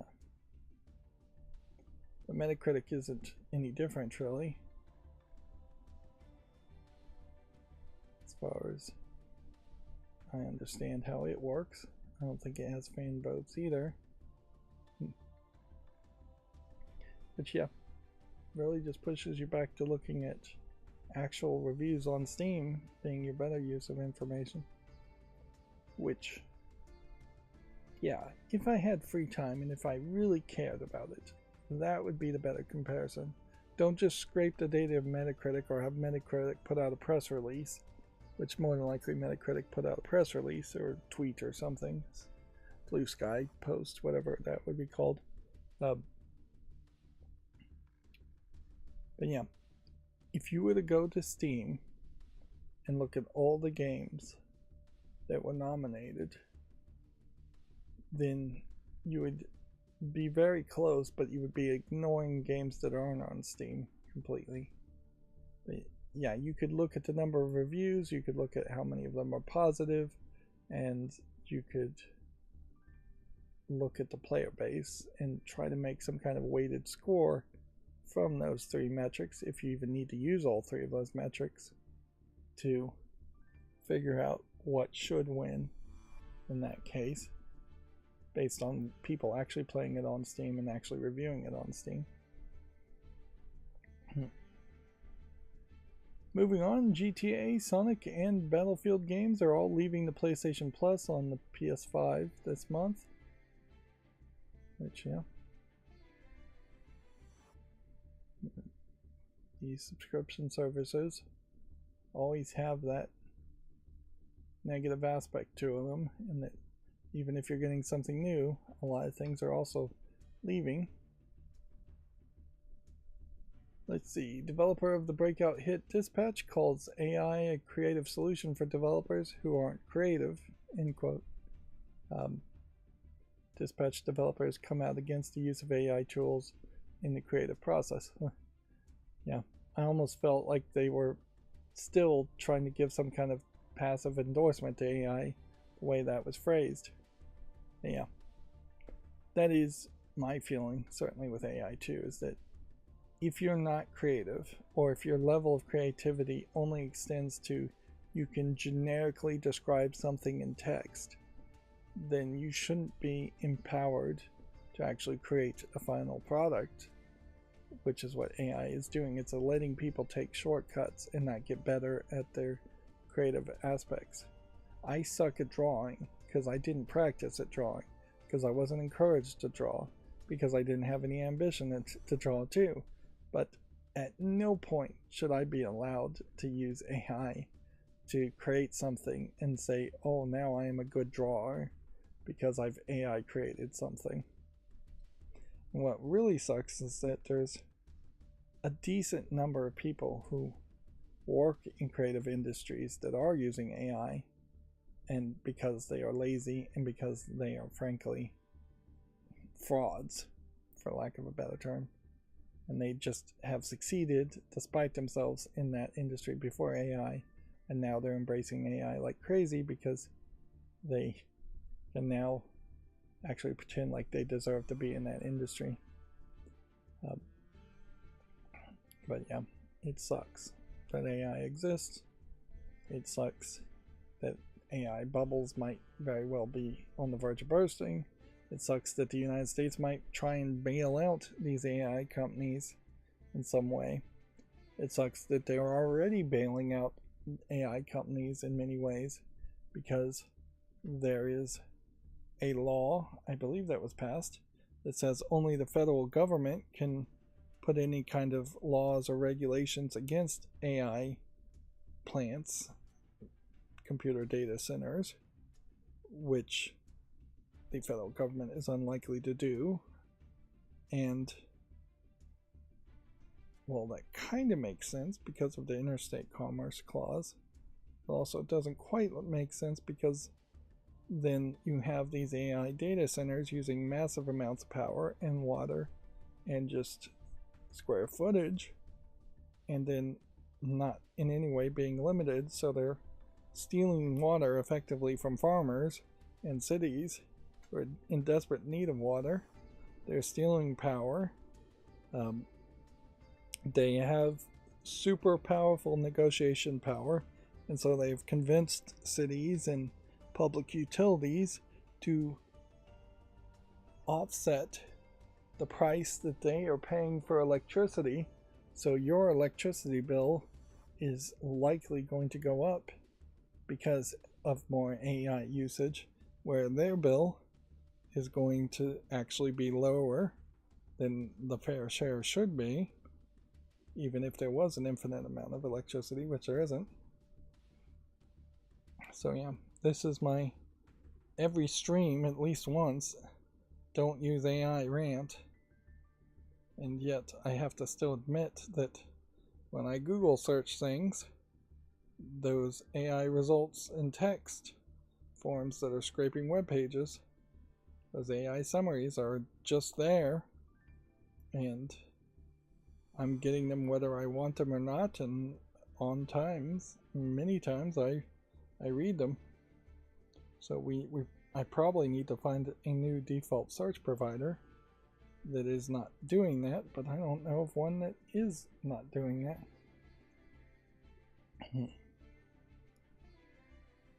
So good on the developer of Dispatch, at least, for calling it out and going against what has been more of the trend in the industry, which is to promote AI from the management, at least, and or tacitly use it and try and generally soften the negativity around it from many of the developers. Unfortunately, I think there probably are too many people in the games industry in particular that aren't creative. Not that there isn't positions where you can be uncreative and still contribute something, but I think there's a lot of creative positions where you have people who are not creative. You only really have to look at all the low effort asset flip games or copycat games that come out on Steam on a daily basis to see that that's likely true. So here's the story I talked about here. Quote, "You probably didn't expect to see me here." Eric and Unity announce a unique partnership. Unity developers will be able to publish their games into Fortnite from next year. So that is part of it. Maybe I didn't understand this announcement at all. I thought they were also integrating the payment portal API into the Unreal Engine, but maybe I didn't understand that fully. Competing engine platforms Unity and Epic Games announced a really unique collaboration. Starting next year, Unity developers will be able to publish their game directly into Fortnite. Fortnite definitely wants to just be this Roblox-like one app for all games. I assume maybe this means at some level you would be buying games with V-Bucks or buying in-app content for games with V-Bucks. In addition, Unity will be bringing Unreal Engine support to their cross-platform commerce platform. Oh yeah, that's the announcement I paid attention to, I guess, which they say will give Unreal developers more choice for managing their digital catalogs, payment providers, and web shops across PC, mobile, and web. And then Tim Sweeney here says, "Recently we got together with Unity and realized that we share a common view of the need to support fair and open digital platforms. Just like the early days of the web, we believe that companies need to work together to build open and interoperable systems." Yeah. Additional details will be shared next year. So this really is just the tip of the iceberg announcement. Yeah, kind of a big deal, but maybe not that big of a deal.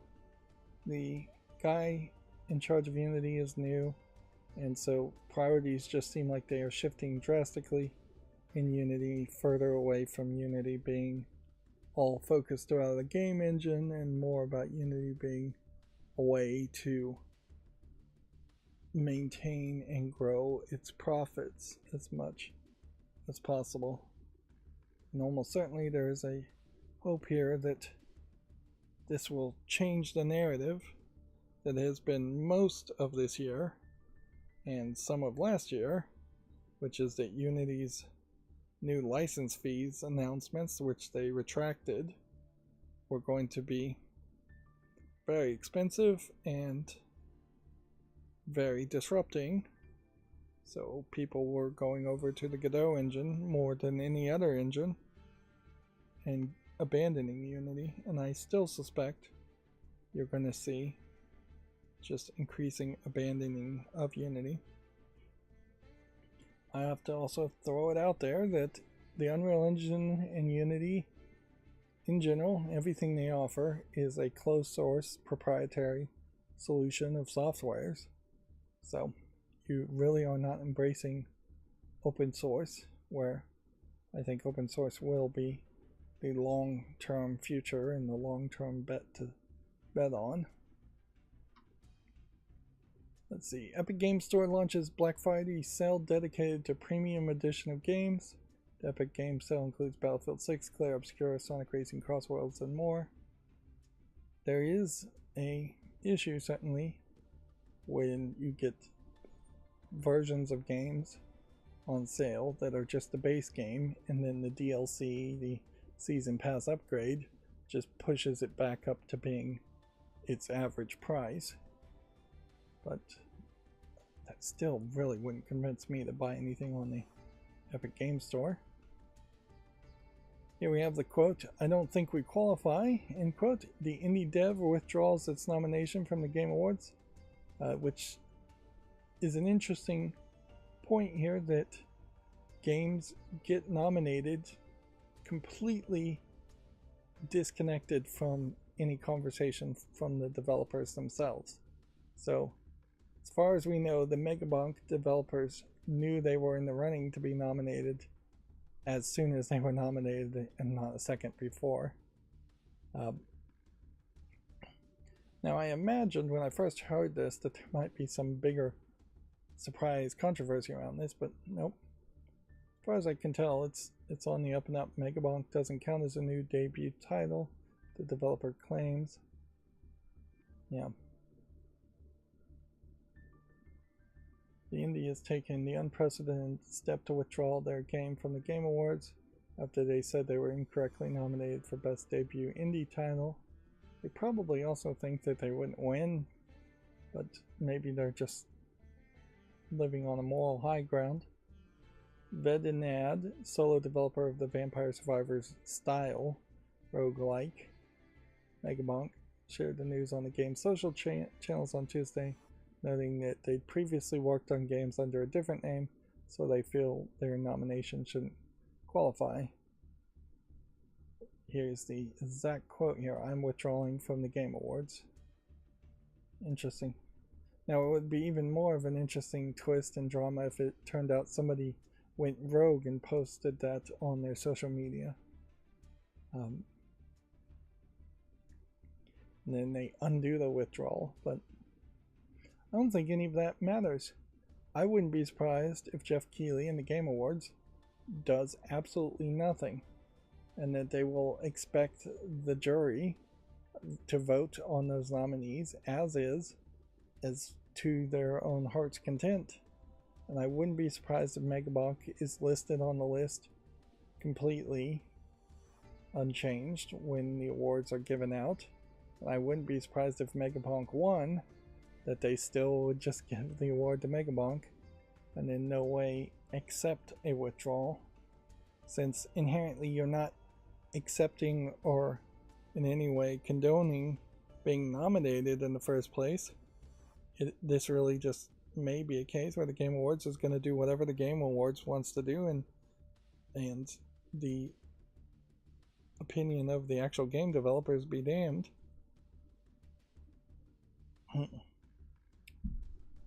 Let's see, the 2013 Tomb Raider reboot has been given a surprise Switch 1 and Switch 2 release. Tomb Raider Definitive Edition Shadow drops on Nintendo systems for $19.99. Well, we know that Crystal Dynamics is having layoffs right now. Third round of layoffs, I believe, this year, so maybe they are desperate to make some money to keep the place afloat, and maybe they had this already ready to go.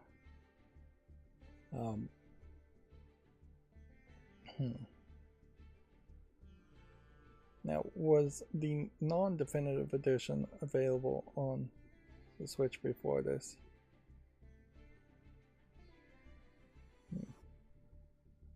I don't think so.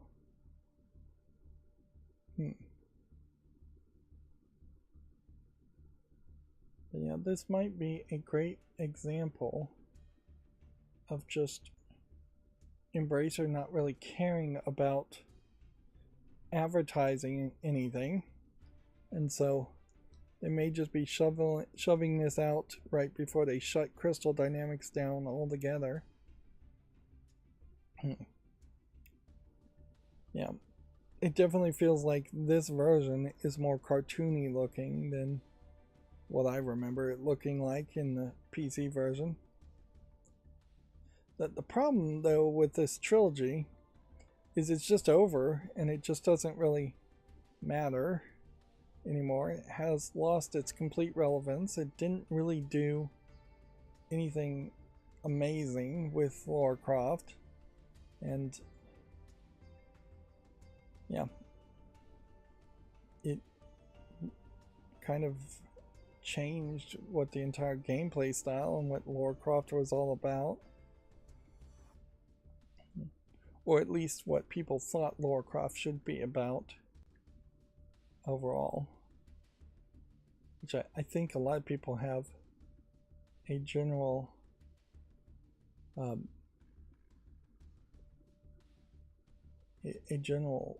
feeling that Lara Croft is something different than what it really is.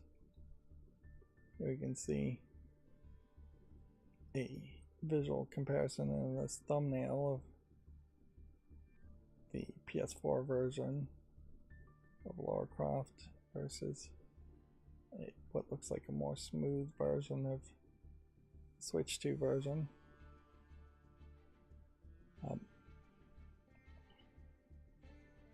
Yeah, I'm way more excited for if that next Tomb Raider game actually gets made, which they put just a single teaser image of a new series of Tomb Raider games.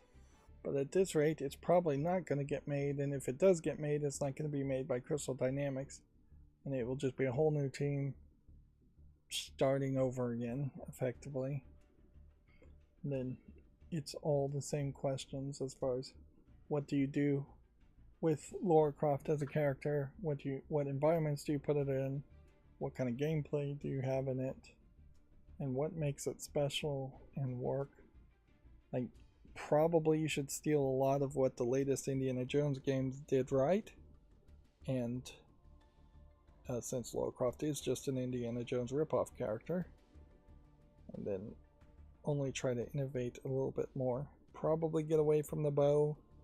The whole bow and arrow stuff was never Lara Croft. She was always the hot pants and dual guns.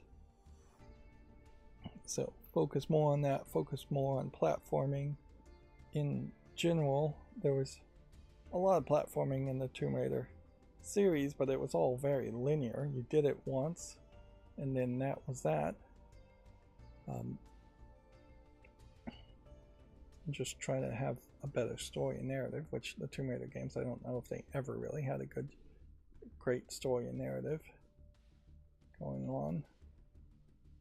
It'll be 13 years since the reboot happened, and we are just now needing yet another reboot of some sort.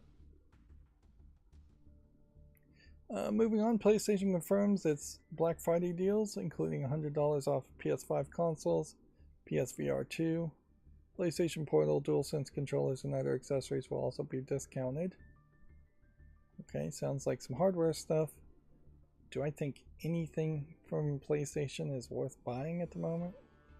I guess if you really love the DualSense controllers and think they are still modern enough technology, you might get that. But PSVR 2 would be no.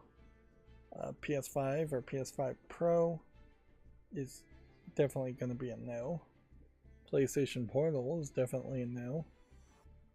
Yeah, I don't think their accessibility controller. If the accessibility controller was on sale, but I don't even know if they make the accessibility controller themselves, or if it's like the Xbox accessibility controller and it's actually made by a third-party manufacturer. So yeah, this access controller might be the accessibility controller I'm thinking of. So $20 off of that is a discount. Not much of a discount though, because the overall price, I imagine, of the accessibility controller is still going to be in the hundreds of dollars.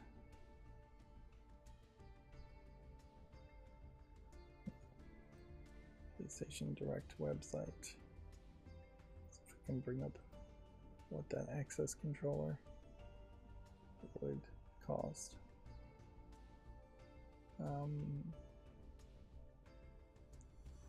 Yeah, do we even see the access controller?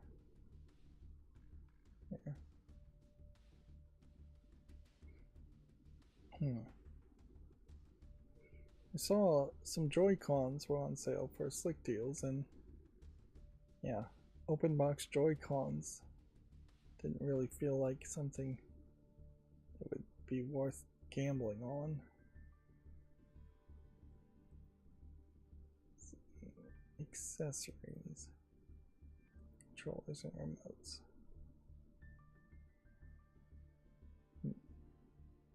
Yeah, I could see open box Joy-Cons being swapped with broken stick drift Joy-Cons. They still were on sale for like $40. Okay. So the access controller right now is $90. You get it down $20 and then it's $70. That's not a terrible price. It's only $10 more than what I think would be reasonable for buying a high-end controller, but only if you really need it. That's the other thing. There really hasn't been any new announcements or support for this, so this really would be for people with severe disabilities or some special needs of some sort. I still feel like the access controller is a better device than the Xbox One, but I wouldn't say the Xbox One is terrible compared to nothing or custom built. Although people with really severe disabilities are going to have custom built, or they're just not going to be able to play games at all. Very often it's just not at all. Let's see. Moving on, EA Sports says there will be no F126, with F125 getting a paid 2026 season expansion instead. An all-new and reimagined F1 game will release in 2027. In fairness, I don't think these sports games should be annualized anyways. So, yeah, I would prefer to only see a new F1 game. As somebody who doesn't and probably isn't ever going to play an F1 game, I'd prefer to see one once every 3 to 4 years at minimum, with just updates if there needs to even be updates. More Pokemon Legends ZA Mega Dimension news is coming on Wednesday. I think that's probably the news we already talked about as far as the new mega form of a Pokemon. The gaming peripheral brand QPad returns with products that make a real difference on how people play. QPad products will be available exclusively at Currys in the UK, so it may not be a company that's even selling in the United States. And I've never heard of QPad, or at least I don't recall ever hearing of them. Let's see, the NIO director Yoko Taro assures players he's been working on projects, but they keep getting cancelled. Taro concedes it's better to release nothing at all than something that isn't quite right. He is, I guess, still working at Square Enix? Yeah. So, yeah, Square Enix canceled a whole bunch of stuff. This is from 2015. This is a 10-year-old image of him. Yeah. I still think he may be at Square Enix. That certainly doesn't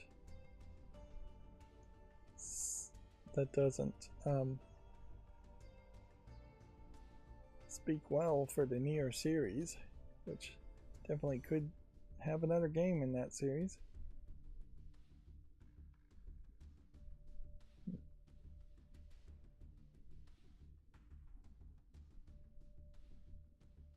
Of course, yeah, his attitude is perhaps one I would disagree with, where he says, since I've been paid for it, it's no personal problem for me, but because nothing has been released as output, it looks like I haven't been working. Part of the problem there is that it hurts your portfolio and your credits when you have large gaps of nothing to show.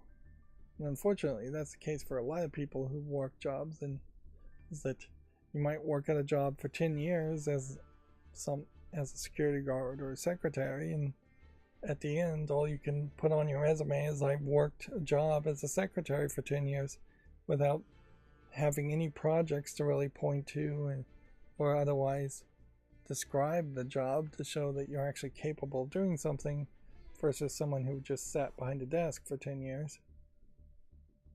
And companies often will just marginalize the accomplishments of employees or give them no opportunity to accomplish things.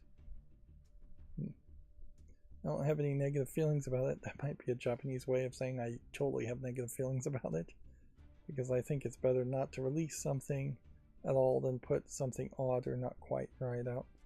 Which is funny, because I think a lot of the same kinds of developers you would put in the same category as Yoko Taro are kind of notorious for putting out weird, not quite right games. Yeah. And also, he directed a Nier game, so maybe he's in that middle management type position where it doesn't affect him as much.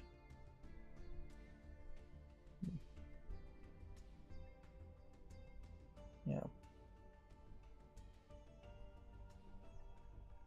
He also came out against AI, saying it can make all game developers unemployed within 50 years, saying game creators must be treated like bards when this happens.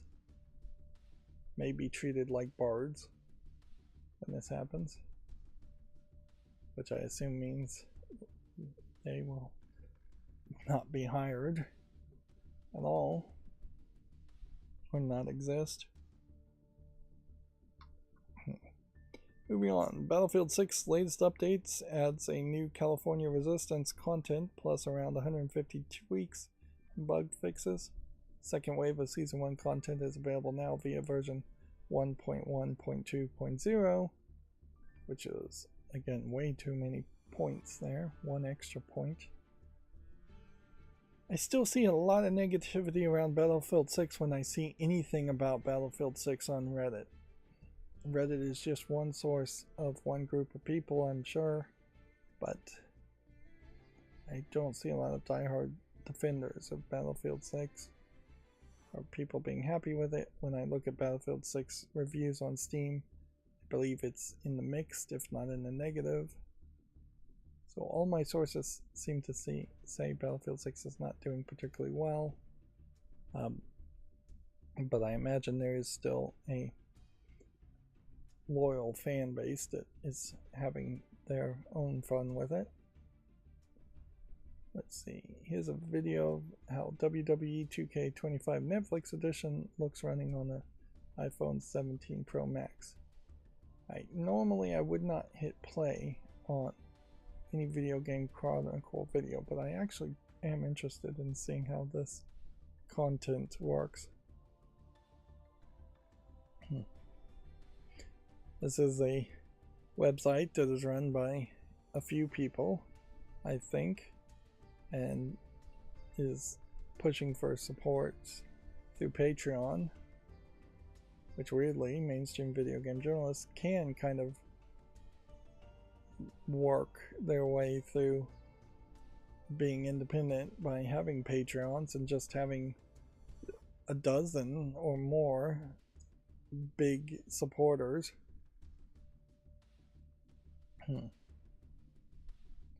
So what I saw there was what felt like a weird hiccup, and in that black screen it felt like another hiccup of loading, and the graphics here feel like they have been just watered down and smoothed, and so I'd assume that there is some video compression going on here to stream the video, and all you're really doing here is sending inputs on a much more simplified, I think, input system on the iPhone. So yeah, I would assume you're just sending those inputs, and then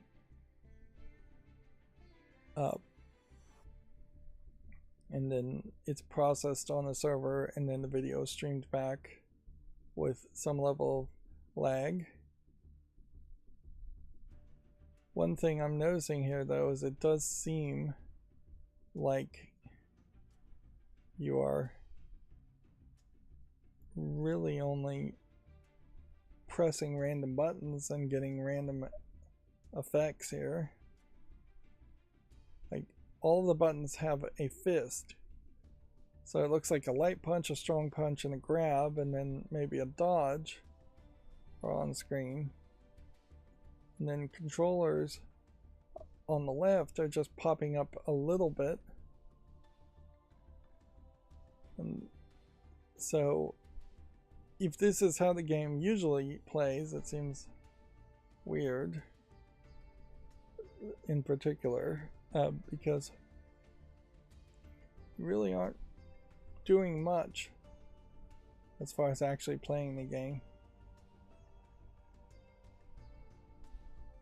Yeah.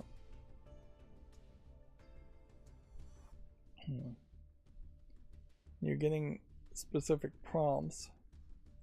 The R in RAW on the left there looks very pixely.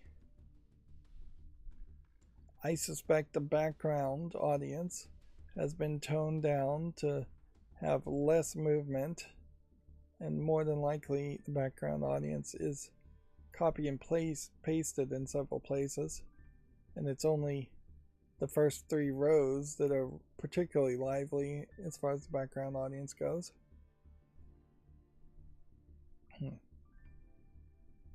I'm also in a weird position, certainly, where I just have no idea who the audience really is for WWE games, or WWE in general these days. But yeah,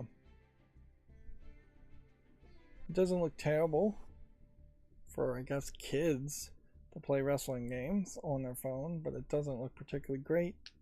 And one would think that at one point the point of the wrestling simulation games was to get a level of realism, and I definitely don't think you're getting closer to realistic versions of what you would see if you were actually watching wrestling there. The controls seem simplistic, the visuals are definitely watered down, but it almost certainly might be good enough for quite a few people, and the wrestling fandom is perhaps not the most demanding already. It's certainly been a history of wrestling games not being as polished or as good as they really should be for as many games as been made. Anyways, that brings us to the Gematsu articles, so let's go through these. Dragon Quest VII Reimagined, Emberdale, and Wetlock hands-on gameplay and screenshots are available on Gematsu if you want to check that out. This is the point. I guess I'm going to just start shrinking and growing the pages automatically. Unless maybe I could do this. What if we were to see if we could throw in a little bit that way? Yeah, that might work. Although maybe it doesn't. We'll have to get back to the front page in the next stream to find out if that worked or not. Picross S SNK Classics and Neo Geo Edition has been announced for the Switch. Which, yeah, with every new announcement for a new game on the Switch is one more 1080p image I could potentially go and grab, but I'm not going to keep that wallpaper slideshow up to date. If I was going to do that, I would definitely automate it somehow, and I'm not sure how you would actually automate it, because you cannot just sort by newest editions, as far as I can tell. Moving on, Picross S Capcom Classics Edition has also been announced for Switch. I recently played a Picross game, and yeah, it took a lot longer than I thought it was going to take to solve all of those puzzles. It wasn't actually a Picross game, it was an acrostics game of some sort, but not the Picross brand. Outband adds a Switch 2 version and launches in Q2 of 2026. Outband. Right, so here's the problem.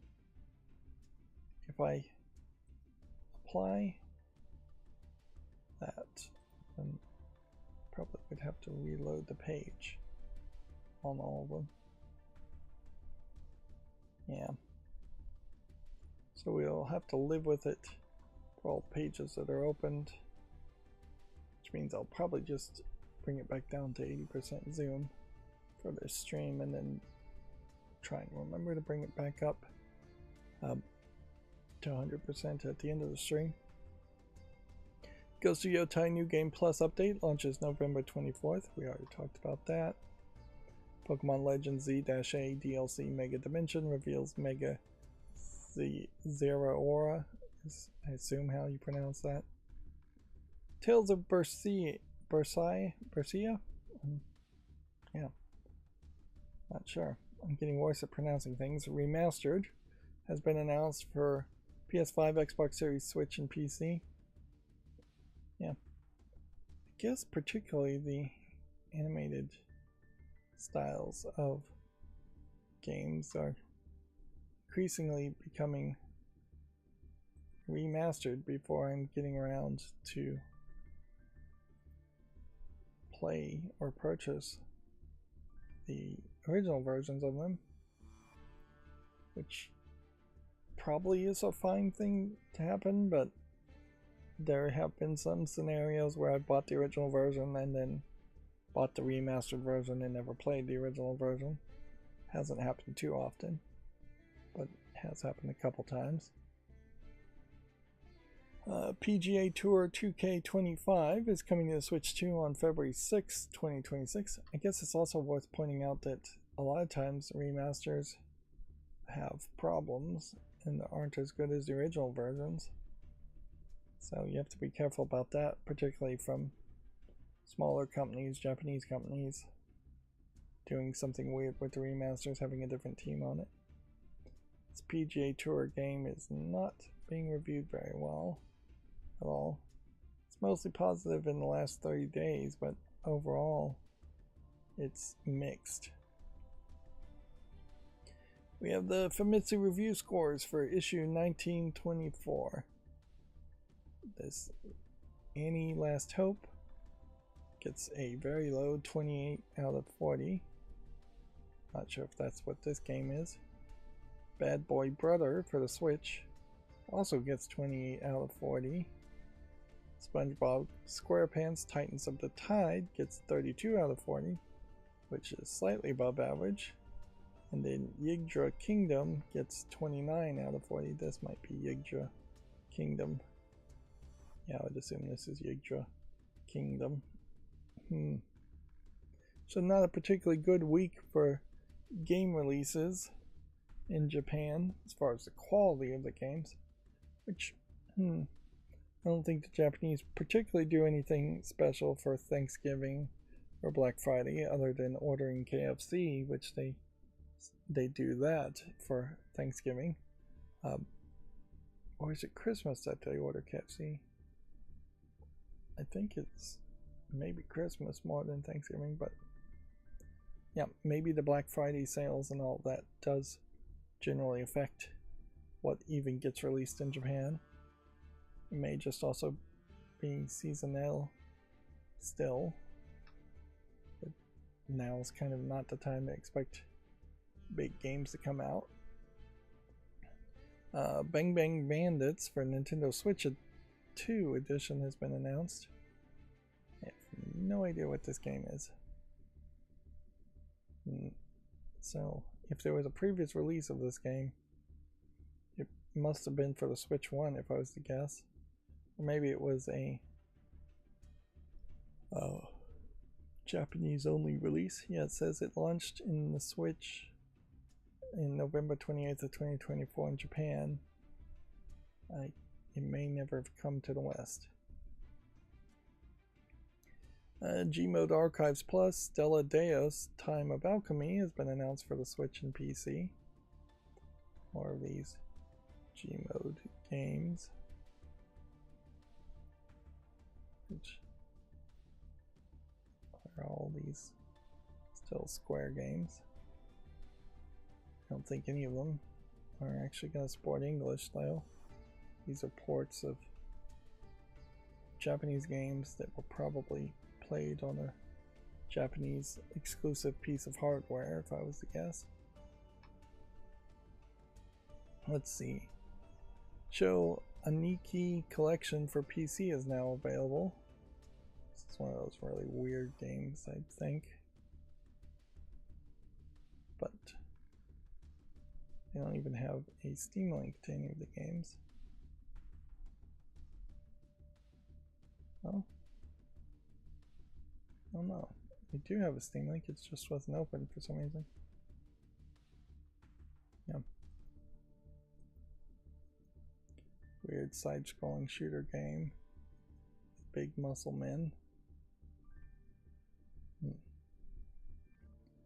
It's on my fall list. We'll see if it gets any reviews. Dragon's Dogma 2 sales have topped 4 million. That's a pretty big number. 100,000 units have sold since September 30th. That being said, you can see Dragon's Dogma 2 is a fairly controversial title, being mixed overall and in the last 30 days. So maybe there was just a huge amount of fandom around Dragon's Dogma, pushing people to play the sequel despite all the negative reviews.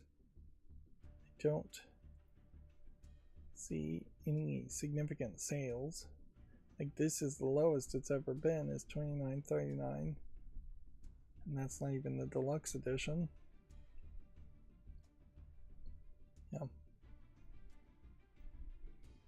And I just don't know anything about the Dragon's Dogma series to say anything else, so we'll move on.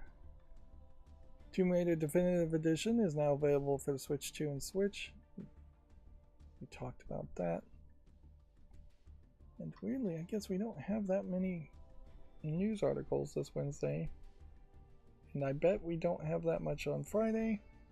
And I bet we don't have that much on Monday. I think we're probably going to a bit of a hibernating state until next Wednesday at least. If not, just kind of a slower state overall. until the new year. And then our last Komatsu article is Homura the Crimson Warriors launches in March 2026 in the West. I would assume that, no, I thought it was going to be a side-scrolling shooter or a beat-em-up game, but no, it's an otome visual novel. Alright. Well, that's going to bring us to Gaming on Linux. Now, last stream, none of the Gaming on Linux articles opened, so we may have a bunch opened.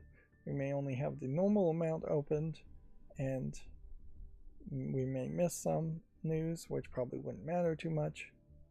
Or, who knows, there might even be some other third option there.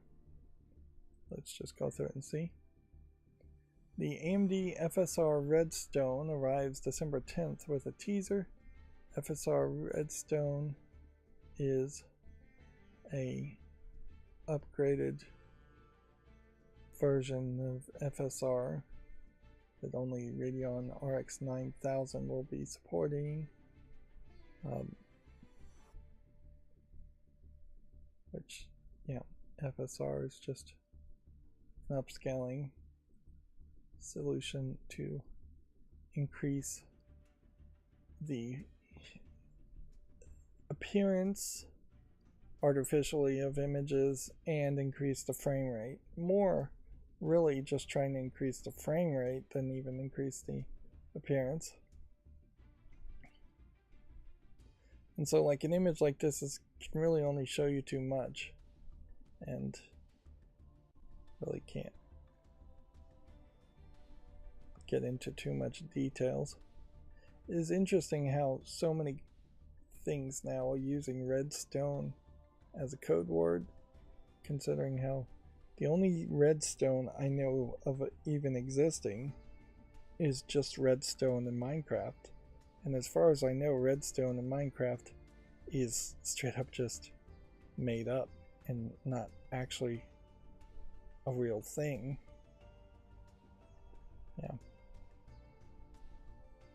If there is a real world redstone, I don't know what it would be. Yeah, FSR was formerly known as AMD Fidelity FX Super Resolution. Restructs crisp, high-quality visuals from low-resolution frames. Reconstructs really more, it just makes up images, parts of image. FSR frame generation predicts and inserts new frames between rendered ones, delivering smoother and higher frame rate. Gaming, again fake frames.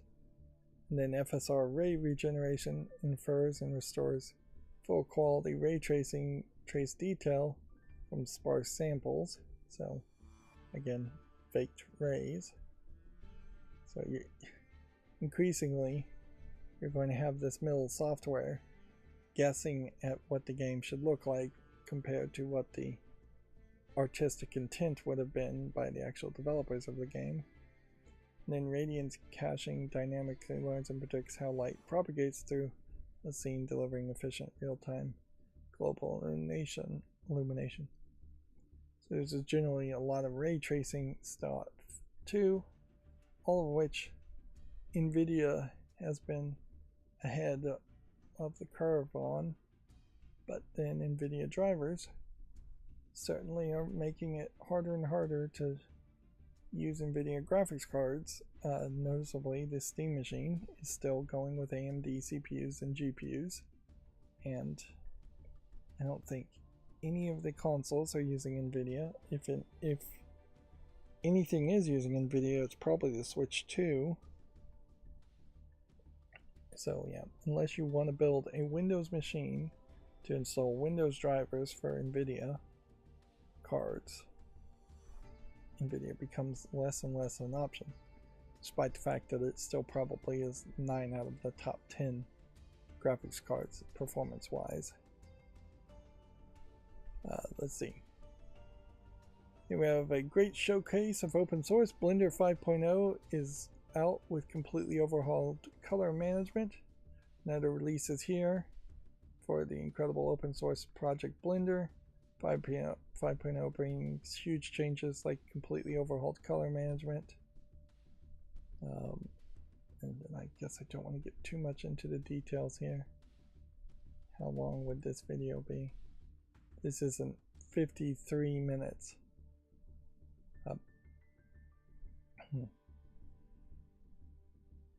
Again, I don't do anything really in Blender. I've done it once, but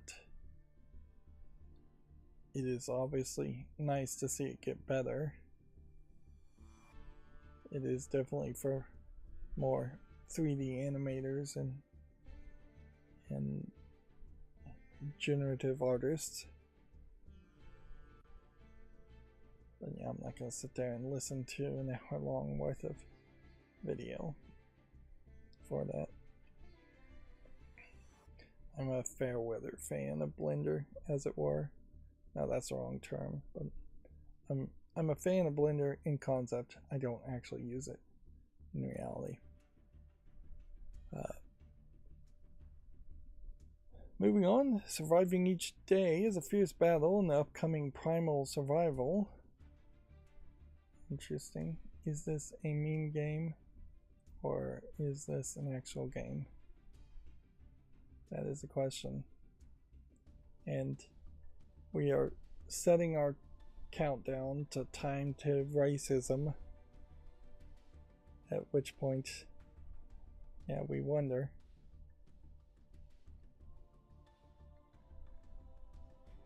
Yeah.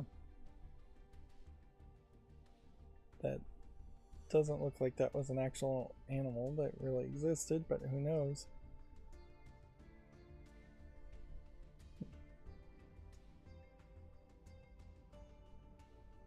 Okay. So you have like Cro-Magnon type characters.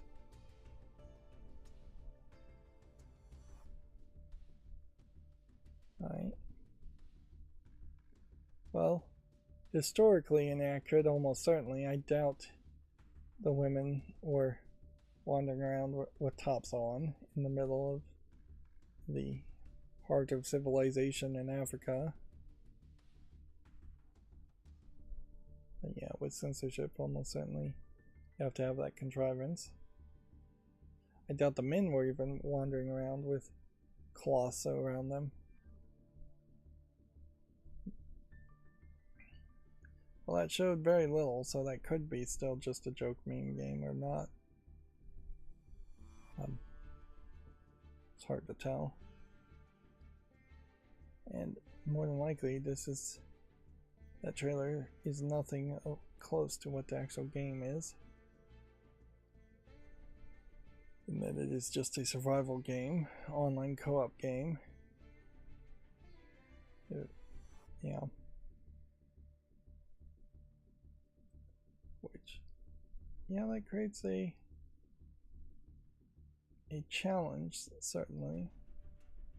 And that there are just so many games like that, and those games tend to not have anything like special or unique to them. When is this new to Steam, or is this a plugin, I wonder? Where you can pause animated videos. Oh, whatever, I'll put it on the follow list and move on.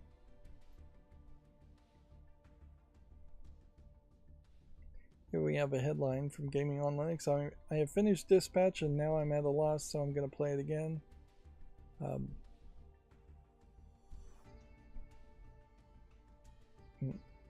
There's a good amount of choices that really clearly affect big parts of the overall story, and I can think of numerous times where I would like to do something differently.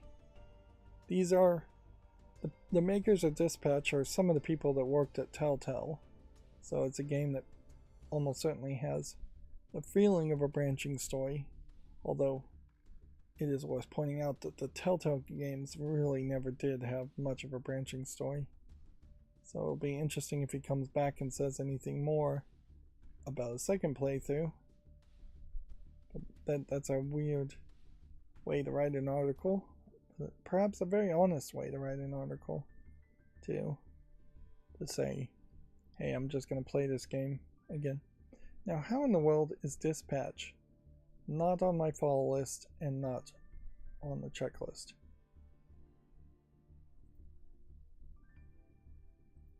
That doesn't make any sense at all. In fact, at this point, why is it not just on my wish list? I could almost see why it wouldn't be on the fault list, because I tried to put it on the wish list and it didn't save.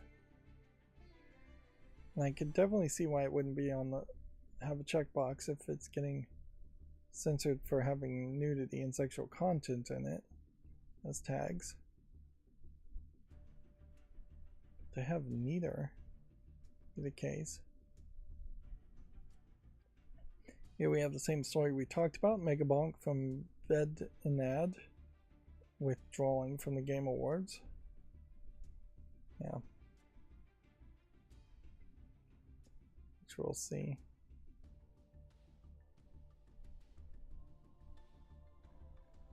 And then Jeff Keighley responded, they're still doing this thing on Twitter where you put a dot before something so everybody can see it.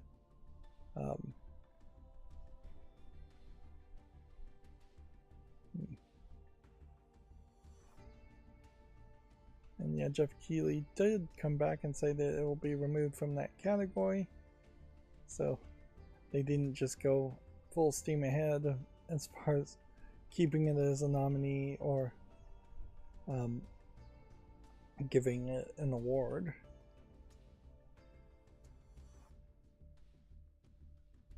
Megabonk very positively. And that might be part of the problem, certainly with popularity contests too, is that any real guidance or rules for categories might get thrown out the window, particularly if it's not being enforced by people actually talking to each other and jury members actually enforcing the rules on each other. So this will not be the last time, almost certainly, that something gets nominated in some category it does not belong or really deserve to be in. Steamworks Software Development Kit has added support for Linux, ARM, and Android, and it seems we know the first Android game on Steam, which, yeah, there was big speculation that this was going to be part of it. In particular, this still may be mostly for the Steam frame. I don't know if the Steam OS that is running on the Steam frame is actually going to be the same as the Steam OS that runs on the Steam machine and the Steam Deck.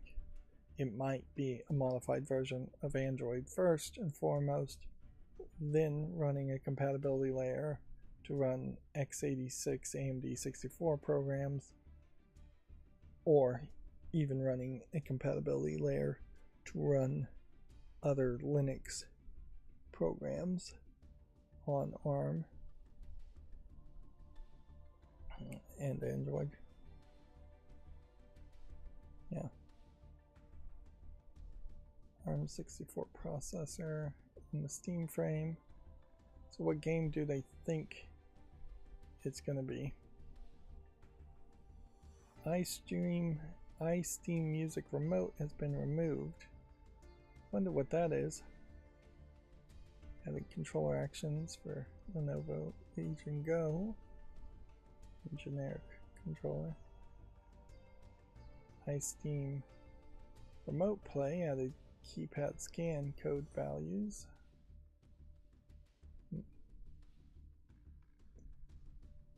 And it seems that we may know what the first Android game is being added to Steam with Walkabout Mini Golf. Okay, so that probably is a pretty simplistic Android VR game. And so this may be a lot more about taking an Android app that's already developed, putting it on Steam so you can buy it and play it on your VR headset of the Steam frame. Maybe exclusively, maybe not. Yeah, there is a lot of speculation that we may see the Steam app turn into the Steam store and actually install Android APKs onto Android phones directly from that point, which would open a whole new door to buying microtransactions and buying mobile games, whereas I would never really put a credit card into the Google Play Store and buy something that way. Yeah.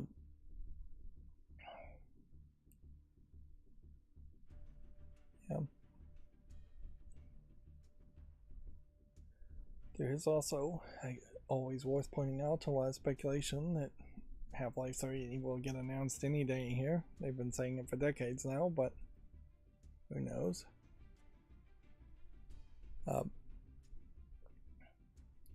If that ever actually happens. JSauce, I would assume that's how you pronounce it, JSAUX, is teasing Steam Machine front panels with built-in screens. Okay. You have to be careful about putting in a built-in screen because I'm not sure the Steam Machine is going to be particularly optimized to have a second monitor, or even really has a great way of having a second monitor, so you may very well find that using the one USB-C port on the back to wire up a second screen might be very wasteful, or using a USB connection would be far too slow, and would use up the front USB plugs more likely than the back ones, unless they're going to have screens that go through the heatsink in the center of the whole device with a wire, which would kind of mess with the whole idea.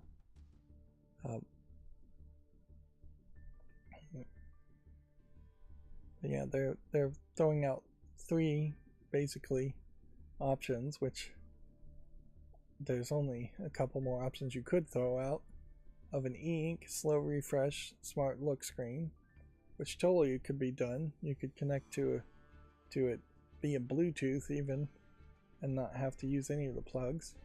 Or an LCD, which almost certainly would require you to run a wire to the back or somehow use the USB on the front, or a dot matrix pixel art type screen, which again you could probably do that via Bluetooth. They're not throwing out any ideas of an OLED or micro LCD or any higher quality, more expensive screens, which in fairness the size of this front panel is going to be small, and so it's going to be a gimmick almost always, as far as what it's showing. And even the LEDs in the front are going to be very much a gimmicky thing. You might do something where you get light pipes, basically just plastic tubes, in the front panel, and a prism diagonal lens. So as the LED lights up, it would further light up the front panel, and then you could passively manipulate the light and expand the light that way. This is one of those stories that's really just a great example of the hype being real for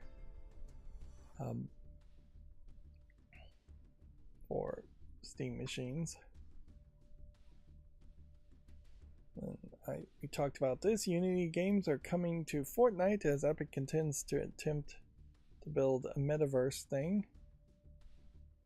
I don't think we need to read that article. Let's see. Here we have a quote. Hello from Fedora KDE. I recently did a bit of a major whoops, so I decided perhaps it was once again time to Linux distro hop and settle on Fedora KDE. So he's talking about how he's installed a new Linux operating system, if that interests you. For a second there I thought this would have been somebody who works on developing Fedora KDE doing an interview, which I don't believe is the case. I've never seen Gaming on Linux actually get any interviews for the short amount of months I've been following them. Play Night may get a Linux version during 2026 as the creator plans to move to Linux. So This would be the popular free and open source video game library manager Play Night, which I don't recognize.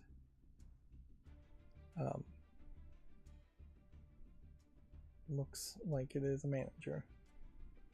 I don't know if there's much more to say. We could look at their website and see if we can educate ourselves anymore. Provides a unified interface for all your games. Okay. Looks fine. Looks like maybe a better way to sort when you have a massive amount of games, or at least a better way to get a lot more detail. It definitely doesn't have that 10-foot big picture mode feel to it, however. It definitely feels like it's better for a monitor right in front of you more than a screen 10 feet away. It's a whole bunch of add-ons to integrate different storefronts. That being said, it still feels like might be better. Google Play Games on PC would only play the Google Play Games beta, which I don't think they've added anything new or updated anything on that beta in months. So it's dead in the water as a concept.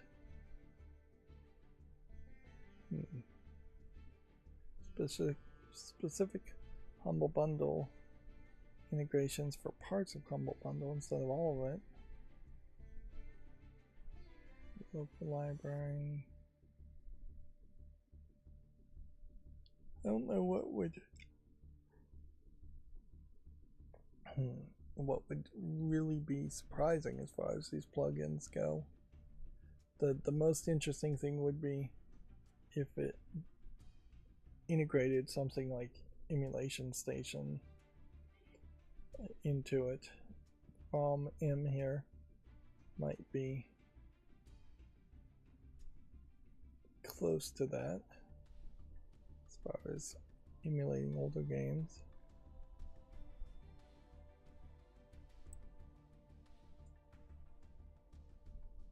But yeah, I don't think metadata sources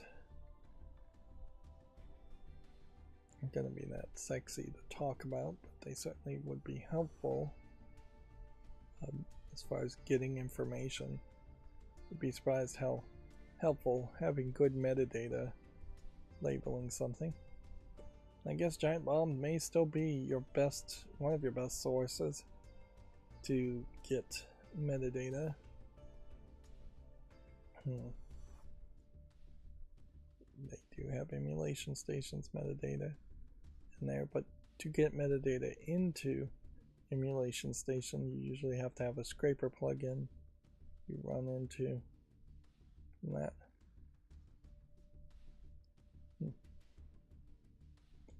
Yeah, for people who have most of their games on Steam, or all of their games on Steam, Play Night doesn't offer anything too different for any real improvement.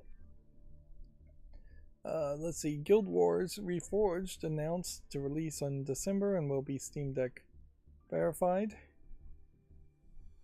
Okay. Game Award nominees being revealed. We already covered those. This might be the point where we're getting all of the older Gaming on Linux articles from Monday. Hytale has been saved as Hypixel, acquired it from Riot Games.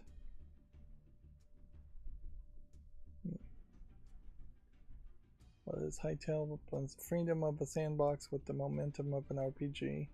Explore a procedurally generated world full of dungeon secrets. So it sounds like a Minecraft clone.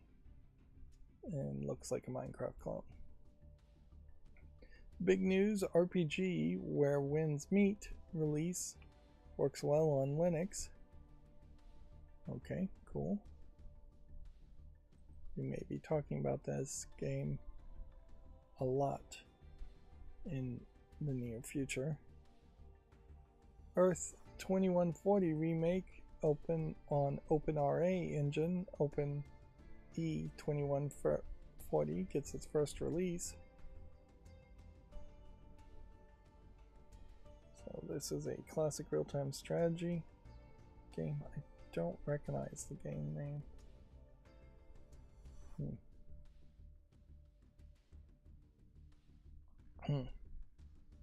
Well, it definitely looks like a classic real-time strategy game like StarCraft or Command and Conquer.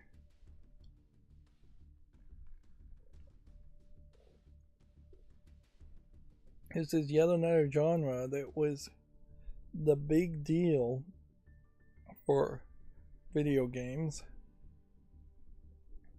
So I guess the question is the first-person shooter genre ever going to get replaced by something else?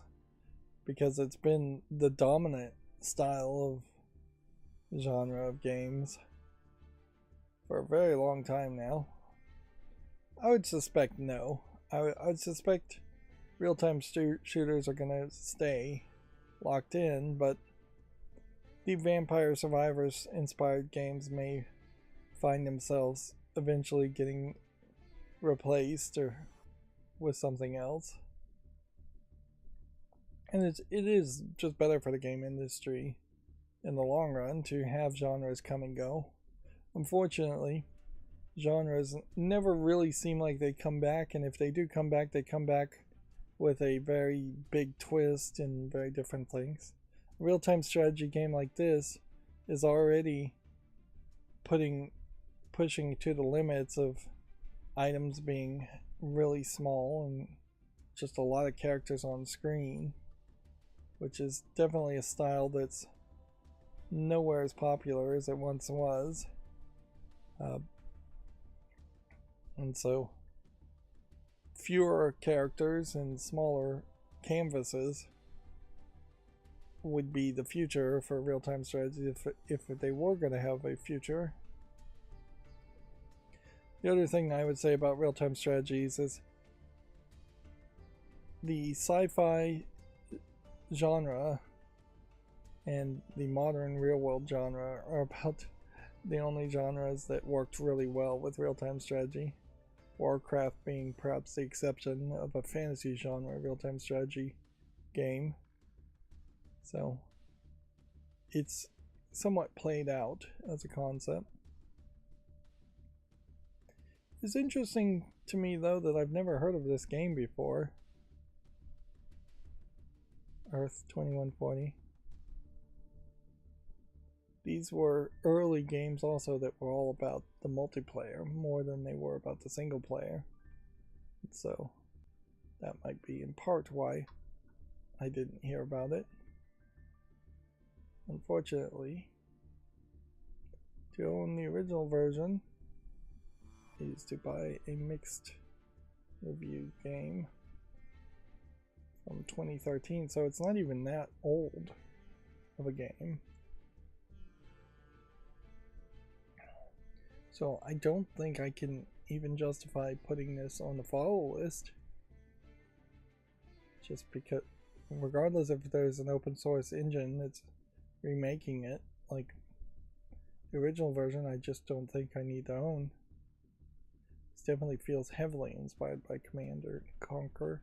I guess it's supposed to be more a Terminator type experience. Yeah. Moving on, a cozy exploration trading game called Townsake arrives in the spring of 2026 with a fresh demo. I'm getting really tired of everything being labeled as cozy. I saw it a second time, so I'll put it on the follow list. Let's see, Steam Deck gets its display off low power downloads and a new stable update. This is fairly old information. At this point, I guess it is an interesting question. Are we going to get any new updates before the end of the year for the Steam Deck? And even if we did get new updates, what's more that they can really add to it before you're just pushing out 4.0 as far as Steam OS, or something huge that nobody really thought about, full disk encryption or multiple profiles. I mean, I think it already has multiple profiles. Like, what else could you really add to Steam OS or the Steam Deck? It's hard to even imagine that there is that much. Moving on, the Mesa 25.3.0 released with lots of Linux driver improvements. I think we probably already covered this, but maybe not. Of course, it's all pretty much over my head as far as specific commands for Vulkan or otherwise. Specific improvements. This is highly technical things. All I can really say is if a game is named, they are working on that game, and if the list is long, then they did a lot of work. It's not too far off from being like a manager of a programmer and not understanding any of the programming. All I can really do is look at the number of lines added or changed to tell if somebody is working or not, which doesn't really mean much of anything. A bad programmer can add a ton of extra lines that are unnecessary or change a ton of lines that don't need to be changed, where a good programmer may very well do way less changes and accomplish way more. The Vulkan Direct 3D Proton 3.0 brings FSR4 support, shader backend rewrite, and lots of bug fixes and performance upgrades. Okay.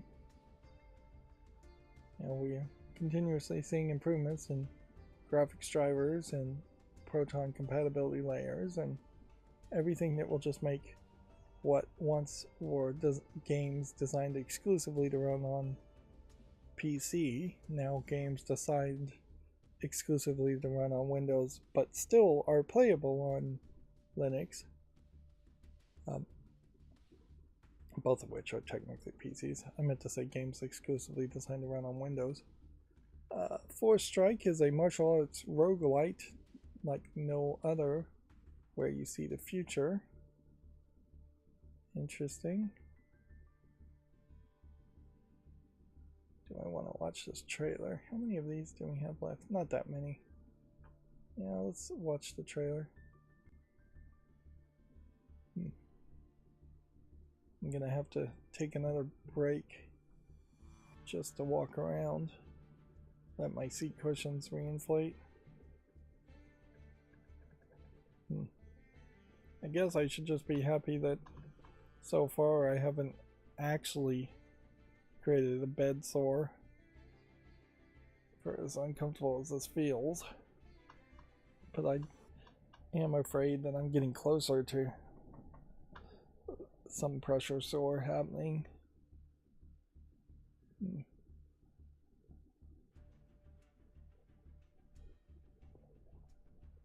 And yeah, I'm really still far too young to be worrying about these things.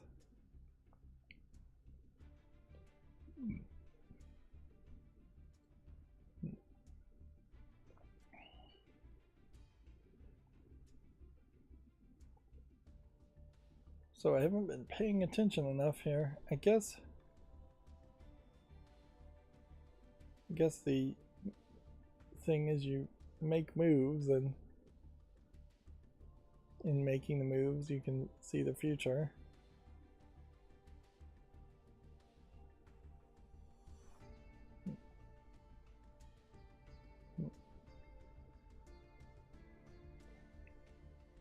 I'm not sure I fully understand the inputs system there as far as how you're actually controlling the character.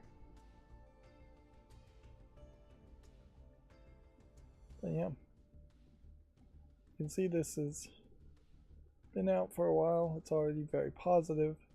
It might be a bit of a sleeper hit that we may start to see more people talking about.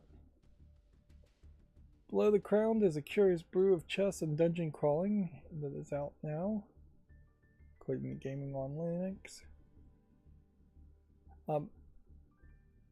Inherently, I'm going to just stick with the amount of stories we've covered today on Gaming on Linux. If there was, say, even a dozen stories that we've missed, we'll just miss them. It probably won't matter that much. Gaming on Linux articles are already fairly niche. Colossal Order and Paradox Interactive split with City Skylines going to a new developer. This is the last headline we have from Gaming on Linux, which will be interesting to see if that changes anything with City Skylines. Scott Manley, who is famous for in part popularizing Kerbal Space Program, showed off a new game called Kitten Space Program that I think isn't out yet, that is from some of the original developers of Kerbal Space Program 1. Kerbal Space Program 2 was one, they fired the people who worked on the first game, I think is what happened, and then they never really did anything with Kerbal Space Program 2 to make it better or even acceptable. And that brings us to the GameDeveloper.com articles, which we weirdly seem to have a lot of those open. So I think we will just take a short break now, and then we'll try and rush through the GameDeveloper.com articles, then we'll go through all the new games on Steam. So I'll be back in a few minutes.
Okay, I'm back.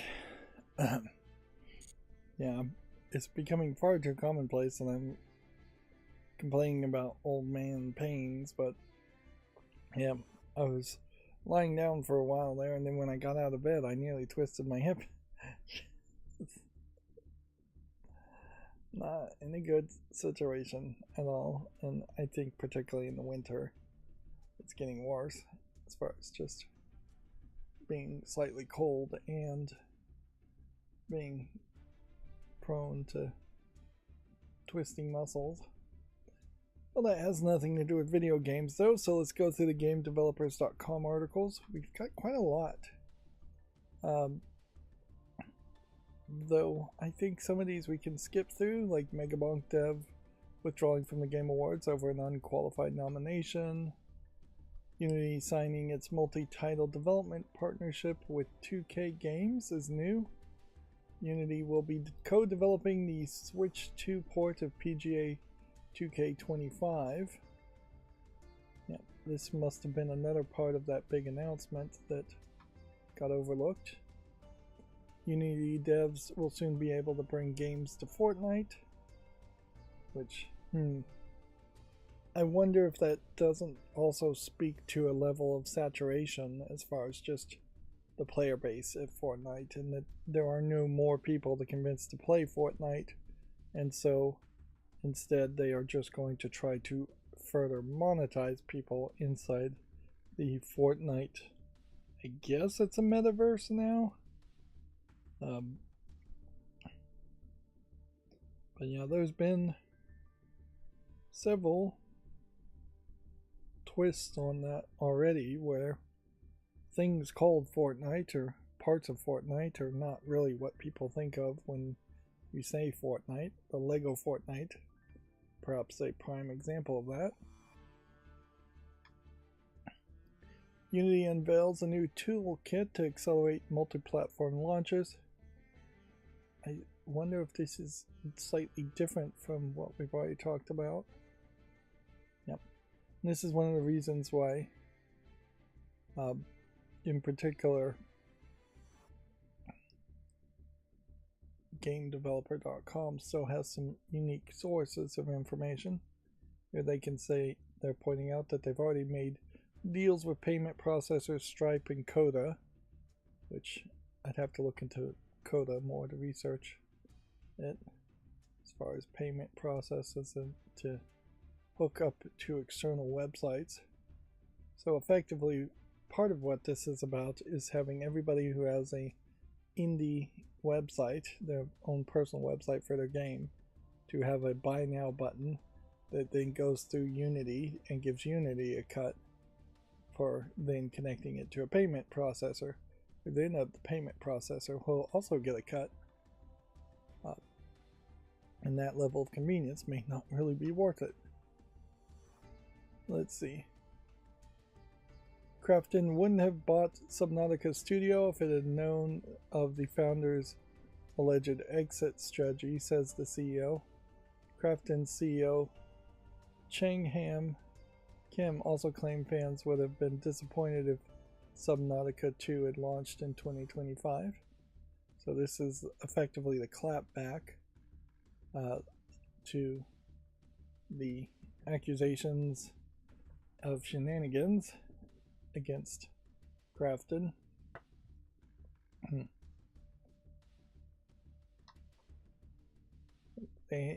GameDeveloper.com has an obituary here for the Interplay co-founder Rebecca Heinemann, assuming that's how you pronounce that name, passing away at the age of 62. So this would have been really one of the, if not first, second generation game developer out there, game developers, which unfortunately most first, second generation game developers worked at companies like Interplay, first, second generation game companies that then just got acquired, and after they got acquired they pretty much went quiet and stayed out of the industry completely. Whereas it would have been a lot nicer if Rebecca Heinemann had been developing for, say, 30 years and then got a nice little pension and retirement, and Interplay as a company still existed. Game-breaking programmer and game designer heralded the first ever video game champion that's passed away. Let's see, do we have a general idea of what she worked on in the past or what she was working on more recently? Yeah, seems like she had adenocarcinoma. Yeah, that's, I have to look that up, but I've heard of that. It's, I think, one of the rarer cancers.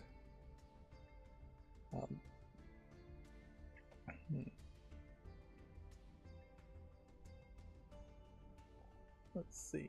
Works include The Bard's Tale 3, Thief of Fate, Defiance, and Dragon Wars. In 1983, she, Brian Fargo, Jay Patel, and Troy Royal founded Interplay Productions, the studio that would eventually create the Fallout and Wasteland series.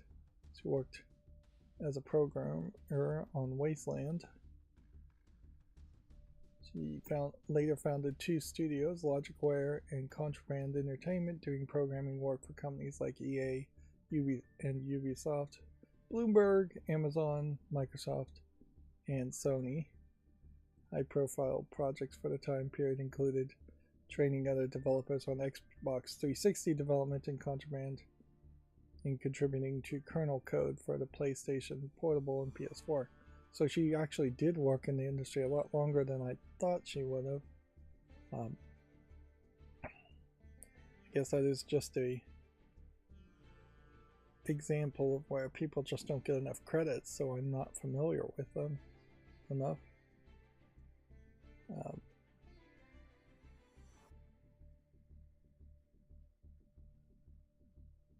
Yeah, apparently she was transgender, transitioning mid-career in 2003, which is pretty early.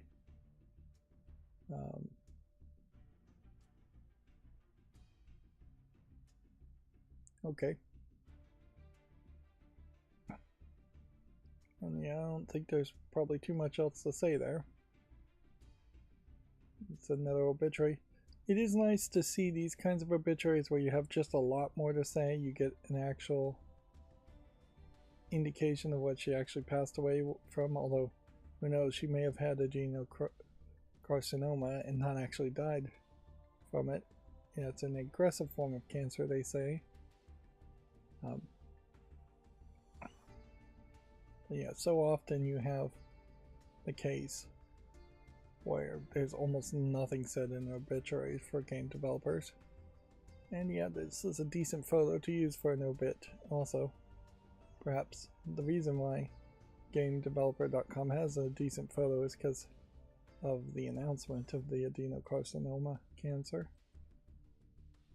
Moving on, Hypixel has acquired Hytale back from Riot Games. Okay.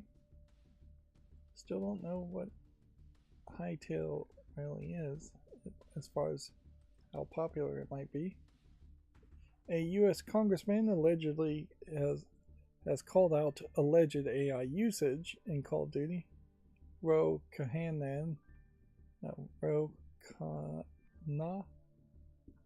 is demanding regulations to prevent companies from using AI to eliminate jobs to extract greater profits, which I wish any one congressman might have enough pull to see that actually happen, but unfortunately it has become very much the case where the minority and majority leaders control far too much of the floor procedural.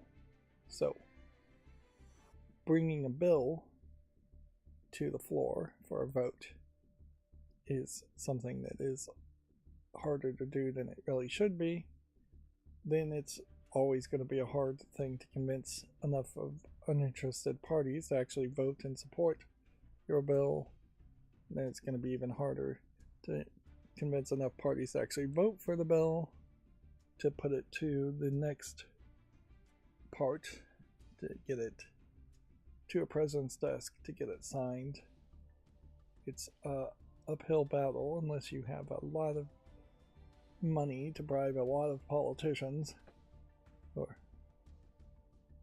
otherwise influence a lot of politicians. But yeah, almost certainly, since all of the congressmen and senators in the United States government are fairly old people, they don't probably play video games that much, and so they aren't really doing much to curry the favor of gamers. So it would only really take one to curry the favor of gamers to get people slightly interested, although many might argue it might be better to stop AI, not just in video games but everywhere, just to help the economy overall.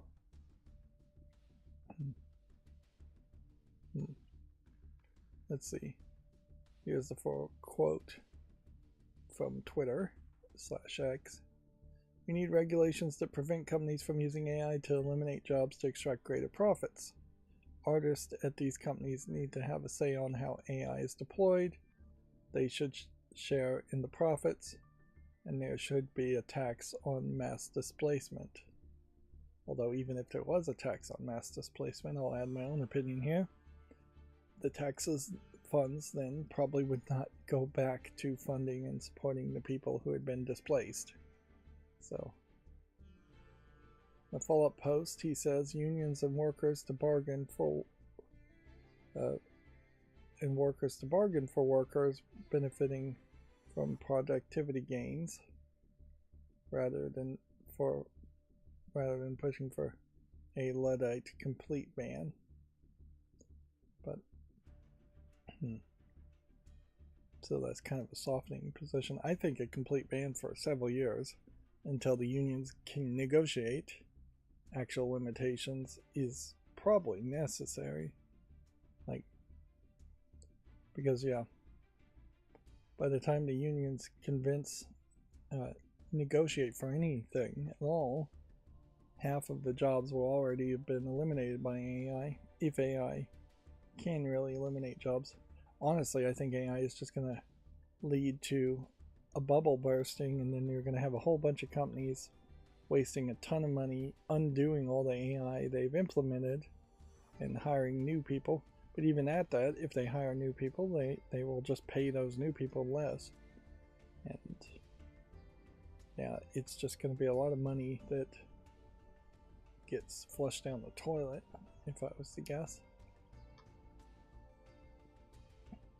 Let's see. Next story, Roblox will soon enforce age checks to limit conversations between minors and adults. You would think that that was already something that should have been implemented day one, but I guess there's some slight improvement there. I also saw that the Steam client is also now doing some more scanning of chat messages even amongst friends. So if you get a friend request on Steam and accept a friend request and they try to send you a shady link, it pops up a little warning. I don't think it does anything more than that.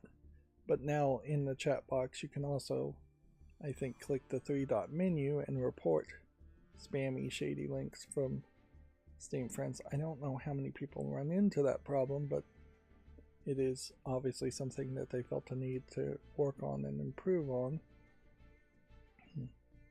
Roblox has a lot that it needs to work on and improve on now.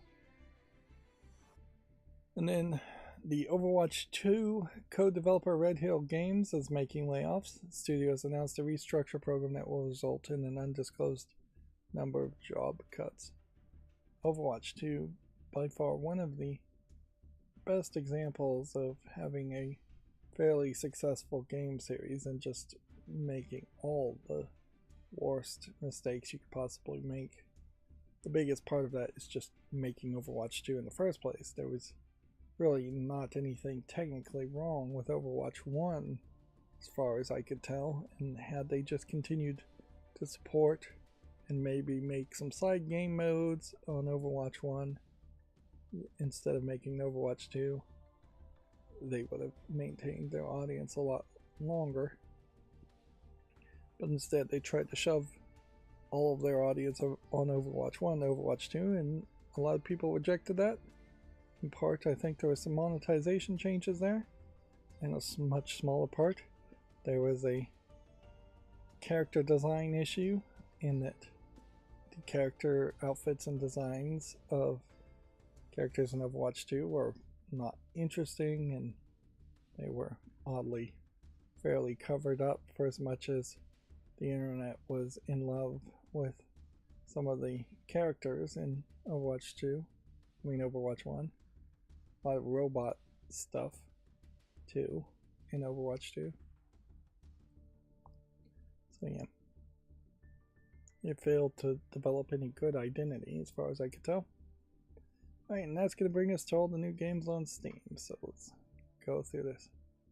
Again, I will point out if I go like this, I am closing the tab with a gesture. If I go like this, I'm keeping the tab open. And then if I click it on follow, then I obviously think the game is worth giving a follow to. At least at the moment, I think the game is worth giving a follow to. Inherently, by the time I am going through all of these games, I'm so mentally drained that any kind of criticism I could make on the game is very much weakened. So it is my just default thought to give everything a chance, or give a lot more things a chance, not everything really.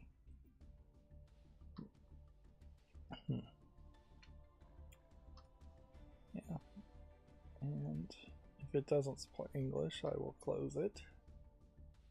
And if we've already got it on the fault list and already have a check mark on it, I will close it. Though I should have looked to see if it was positive, because maybe I should consider putting that on the wish list instead. Things on the fault list are eventually going to be moved to the wish list, is the general thought, or removed from the fault list and forgotten about, which would be the other thought.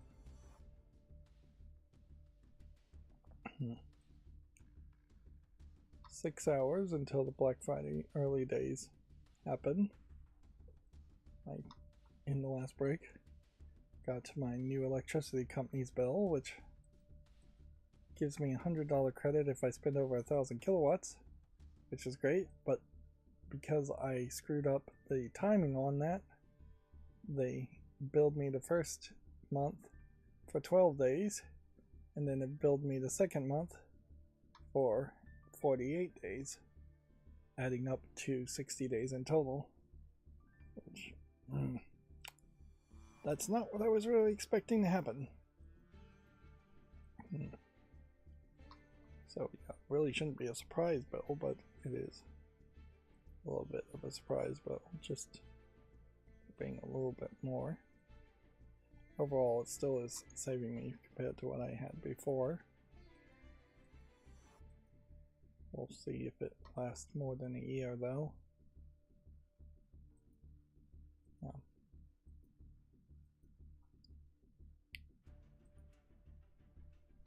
Bills are getting more and more expensive, so I should remember that during the Black Friday early access deals. And yeah. I'll also say the Black Friday early access for being a Prime member deals don't feel like they are really anything special,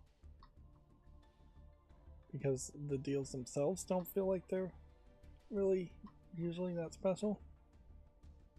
So yeah,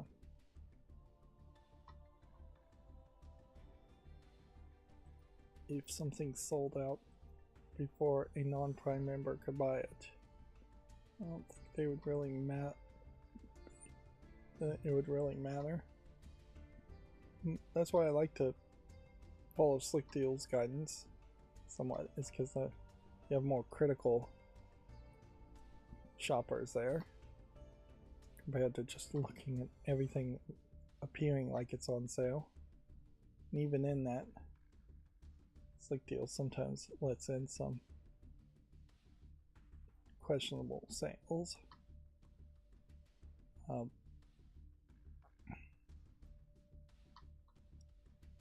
Yeah, the vast majority of Black Friday sales over the past couple of years have not been really considered slick as far as actually better deals than what you could get at other times.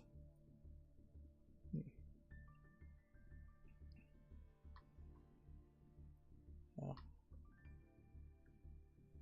And I'd like to play some more Balertro tonight, and so I might end up doing that. I might end up just staying up all night playing Balertro, waiting for Black Friday deals, which waiting really isn't even a thing that matters too much. The adult game here has a full motion video dating sim. It's tagged with sexual content in its later tags. 5 hearts under one roof. Which we're seeing more and more of this happen. I guess this is a Korean game. Season 2. That might be part of the whole censorship thing too, is that we might just start to see a lot more live action full motion video, visual novels. But I think they announced a remake of Steins Gate, or maybe they announced a delay or cancellation of a remake of Steins Gate. I don't even remember the story, so don't take this as an actual statement, but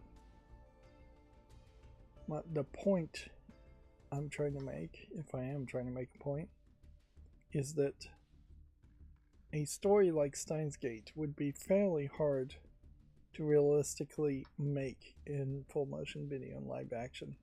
There's just a lot of sci-fi time travel in that visual novel, and as such you run into an issue there. This almost certainly feels like it is asset flip / AI, and I guess at a certain point we're gonna start bundling those together, and I'm just gonna start calling it garbage. Yeah, it is fairly common that when you start to see live action remakes of animes, the story just doesn't really play as well. Even if you have a ton of budget, I don't feel like the live action remake of Ghost of the Shell is in any way comparable to the original animated movie of Ghost of the Shell. And I just don't know why you would watch the live action one first. You might watch it out of curiosity as a secondary thing. If I was going to do a double feature, I could see the anime and then the live action. But yeah, I don't think I'd ever just watch the live action. And that's in itself kind of a unique situation, because most live action things aren't even worth watching at all. I'm not even sure if the live action Ghost in the Shell movie is worth watching. Yeah.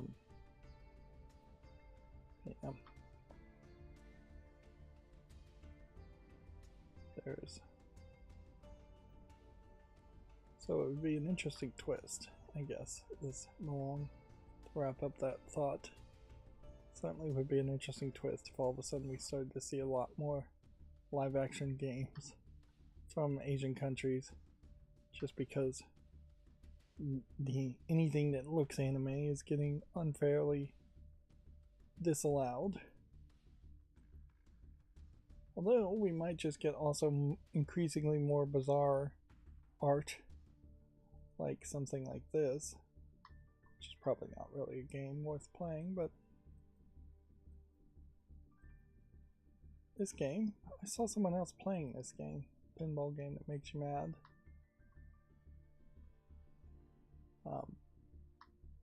It's like getting over it with Benet Foddy type experience. It's a frustration experience. Yeah, we might see that. I saw someone talking about this game, Kingdoms of the Dump. So if I see anyone talking about any game, there's some possibility that it might be a sleeper hit. That being said, right now, even though it's 99% positive, it's been out for 1 day and it's got very few all-time peak and very few followers. So technically passes the requirements for being on my wish list, but might be a game that's kind of hard to justify playing or purchasing over more relevant, more popular games. Ooh, Narc. It's probably nothing.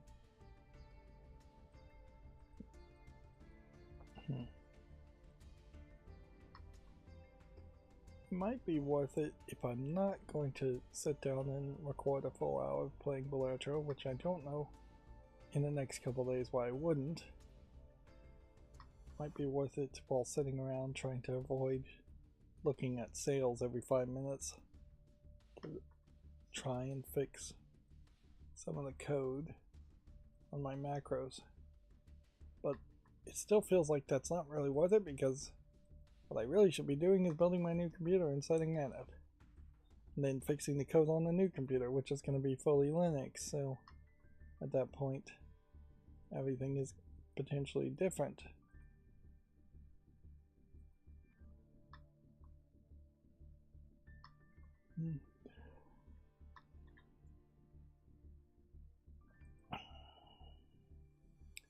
Now I'm starting to yawn and my stomach's starting to growl. I talked about how at the beginning of the stream I had cooked a lasagna. I cooked it yesterday and then refrigerated it after cooling down and didn't actually eat any of it, and I didn't want to eat any of it before streaming because I am a little bit allergic to tomatoes, and as such I didn't want to eat it and then get potentially running to the bathroom in the middle of the stream. Of course, that's assuming that's how that's really gonna go.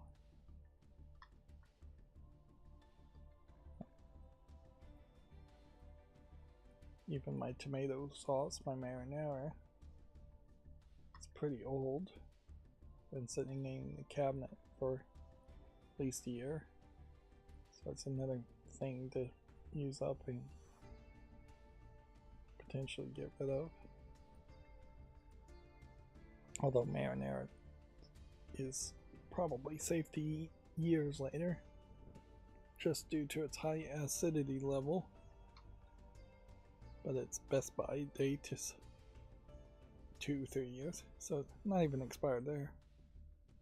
But I keep running into other foods that definitely are either past their best by date. A bunch of my powdered mashed potatoes were past their best by date, which in fairness, some of these powdered mashed potatoes also had milk powder in them, so them turning rancid or being bad is, I think, actually pretty obvious. If I had just bought regular potato flakes with nothing else in them instead of specialty potato flakes with cheese and milk in them, then that would have been better. I'm not really looking at the reviews on these games that are already on the fault list, and I need to be doing that. Like, the whole point, in part, of this whole setup is to have a quicker process to putting things to the wish list if they're actually worth playing, or to quickly dismiss them from the fault list if they are just getting reviewed extremely negatively.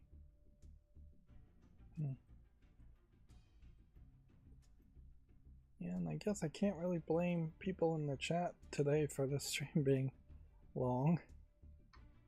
Why did I close that one? I don't even know. I don't know what I'm doing. My mind's turning to mush here. We are just in that time of the year, it seems, where there is a lot of news. Or I am moving slower. I don't think I'm moving slower, though. I may not be moving as fast as I need to be. It's interesting how you can just make a game called Asteroids and it can look a lot like Asteroids, but it's not the original Asteroids game. But in fairness, I don't think somebody should own the trademark or copyright for a game called Asteroids or any of the concepts of the game Asteroids, considering how simplistic that really was as a game. I still just am trying, like every stream I try to think of a new way to speed up the process, and every stream I just hit a blank wall. There may just not be a way, except for actively just curating news,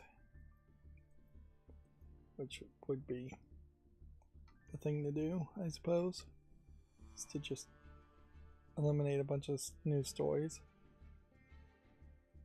And not even bother to talk about it. The next adult game here we had is Girls Frontline, which I've definitely seen advertisements for this game. It must be coming to Steam. Yep, and it definitely looks like it is just a, what tags does it have? Sexual content, psychological horror. Yeah, I don't know if I really believe there's actually too much in it. This is a great example though of gacha games that just go over the top with tons of numbers, tons of different currency levels, tons of different buttons to click on the front screen. I suppose I should just make a YouTube short on that. I don't think I actually can, but we'll see. Yeah. Do I want to do anything with this? I don't think so. I probably still have a ton of games to look at. I don't think I'm going to get lucky and burn through things quick.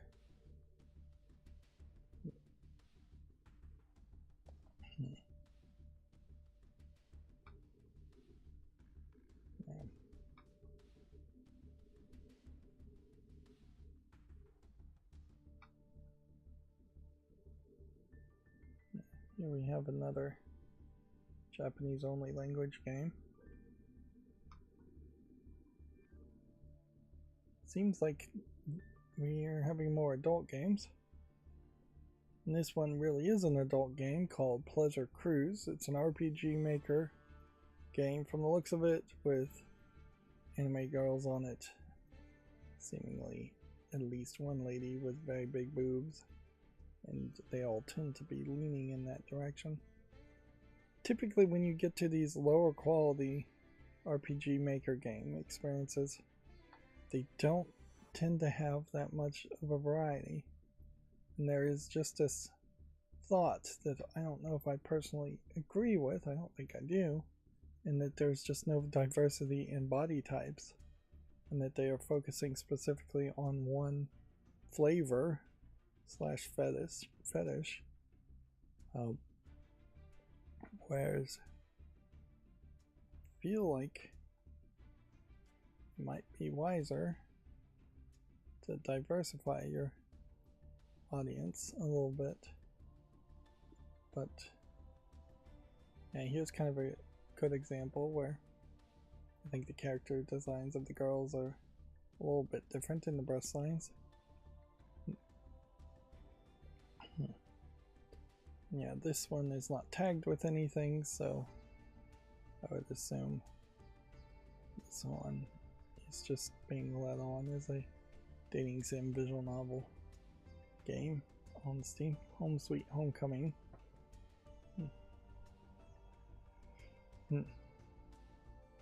Part of the censorship may also run into the problem that they are just increasingly not allowing any character that is dressed in a Japanese outfit as far as a school uniform.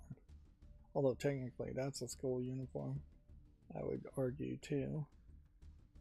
So the flavor of school uniforms, whether it's high school, college, or otherwise, may be getting self-censored out.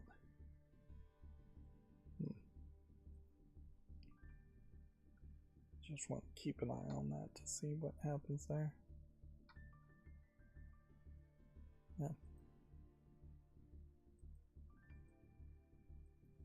Yeah. This one has a lot of screenshots that seem to have a lot of fog going on.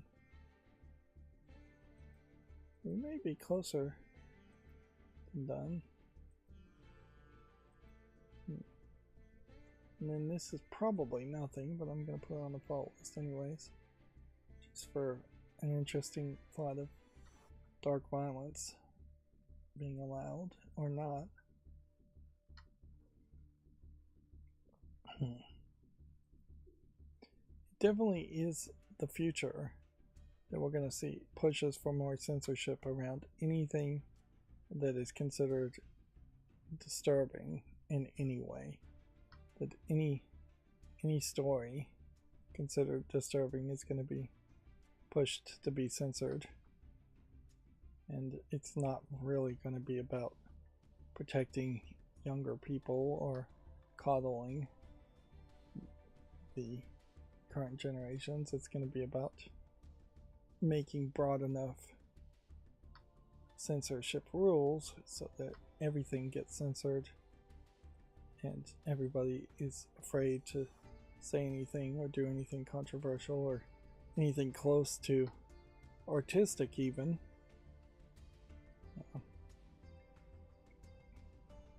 In the old days, there was definitely the appearance of polite society amongst the European aristocrats, but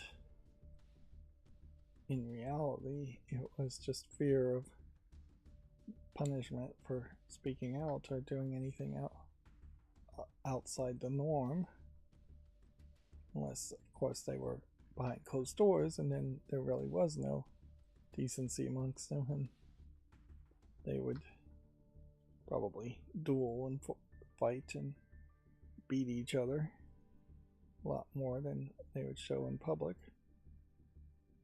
This one looks like this might be an interesting art style. I've come to my own personal realization. I have no evidence to prove this true, but I'm pretty sure every rich man who had a library in the old days was mostly stocking the library with what would have been, for their time, porn. Just books of photography, erotic art, natives being photographed, and nude things, books about natives that were just totally made up to be pornographic. Yeah. And that certainly, if that is true, if my joking theory proves to be true, would explain why so much time, effort, and space would have been committed to a library. Yeah. Alright, so I'm gonna scroll down my follow list here and just see if there's anything too interesting to check and see if at a higher level of update I should reevaluate some of these games. And then we will be done with this stream.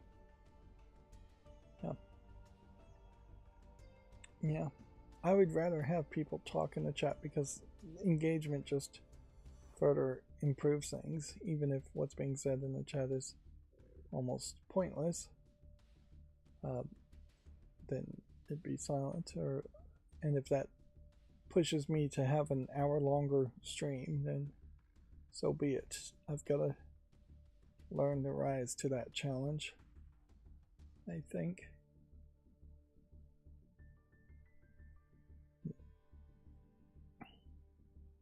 But yeah, particularly this Christmas season, the best Christmas gift I could get would be getting in the YouTube Partner Program. Yeah,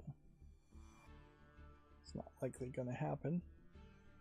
It could happen in like January, but I bet it wouldn't happen before the new year.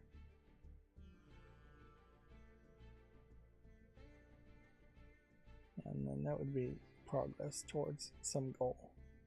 And then my next goal would be to actually improve the, I guess, revenue there. But yeah.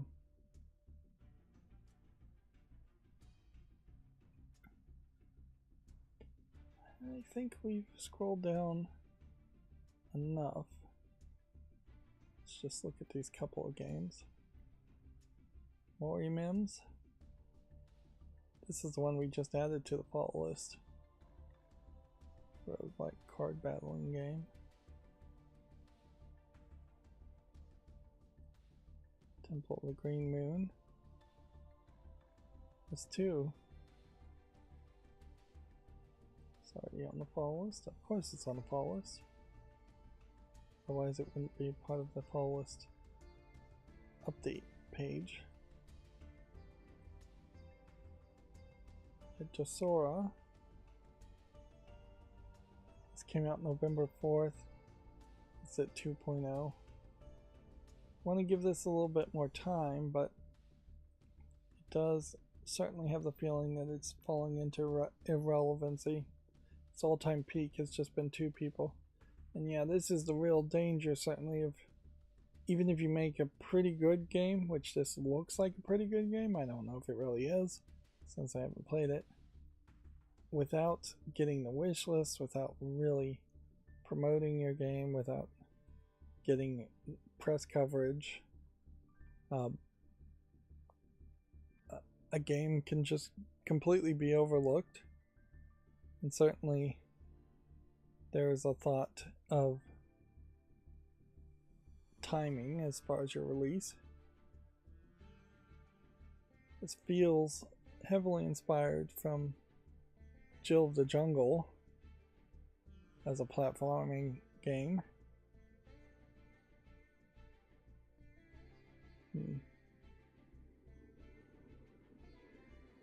But yeah, this also looks very much like one of those old school style of games as far as platforming goes, and I'm not sure people really want to play old school platforming games. But yeah, this is a decent trailer with the text popping up there.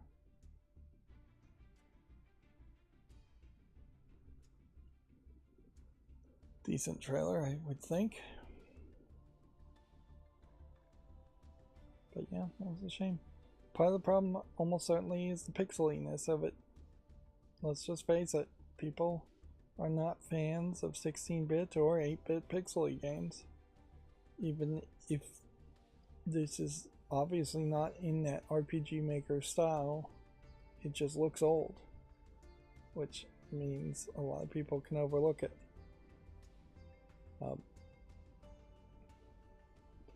Big problem here probably is the price too.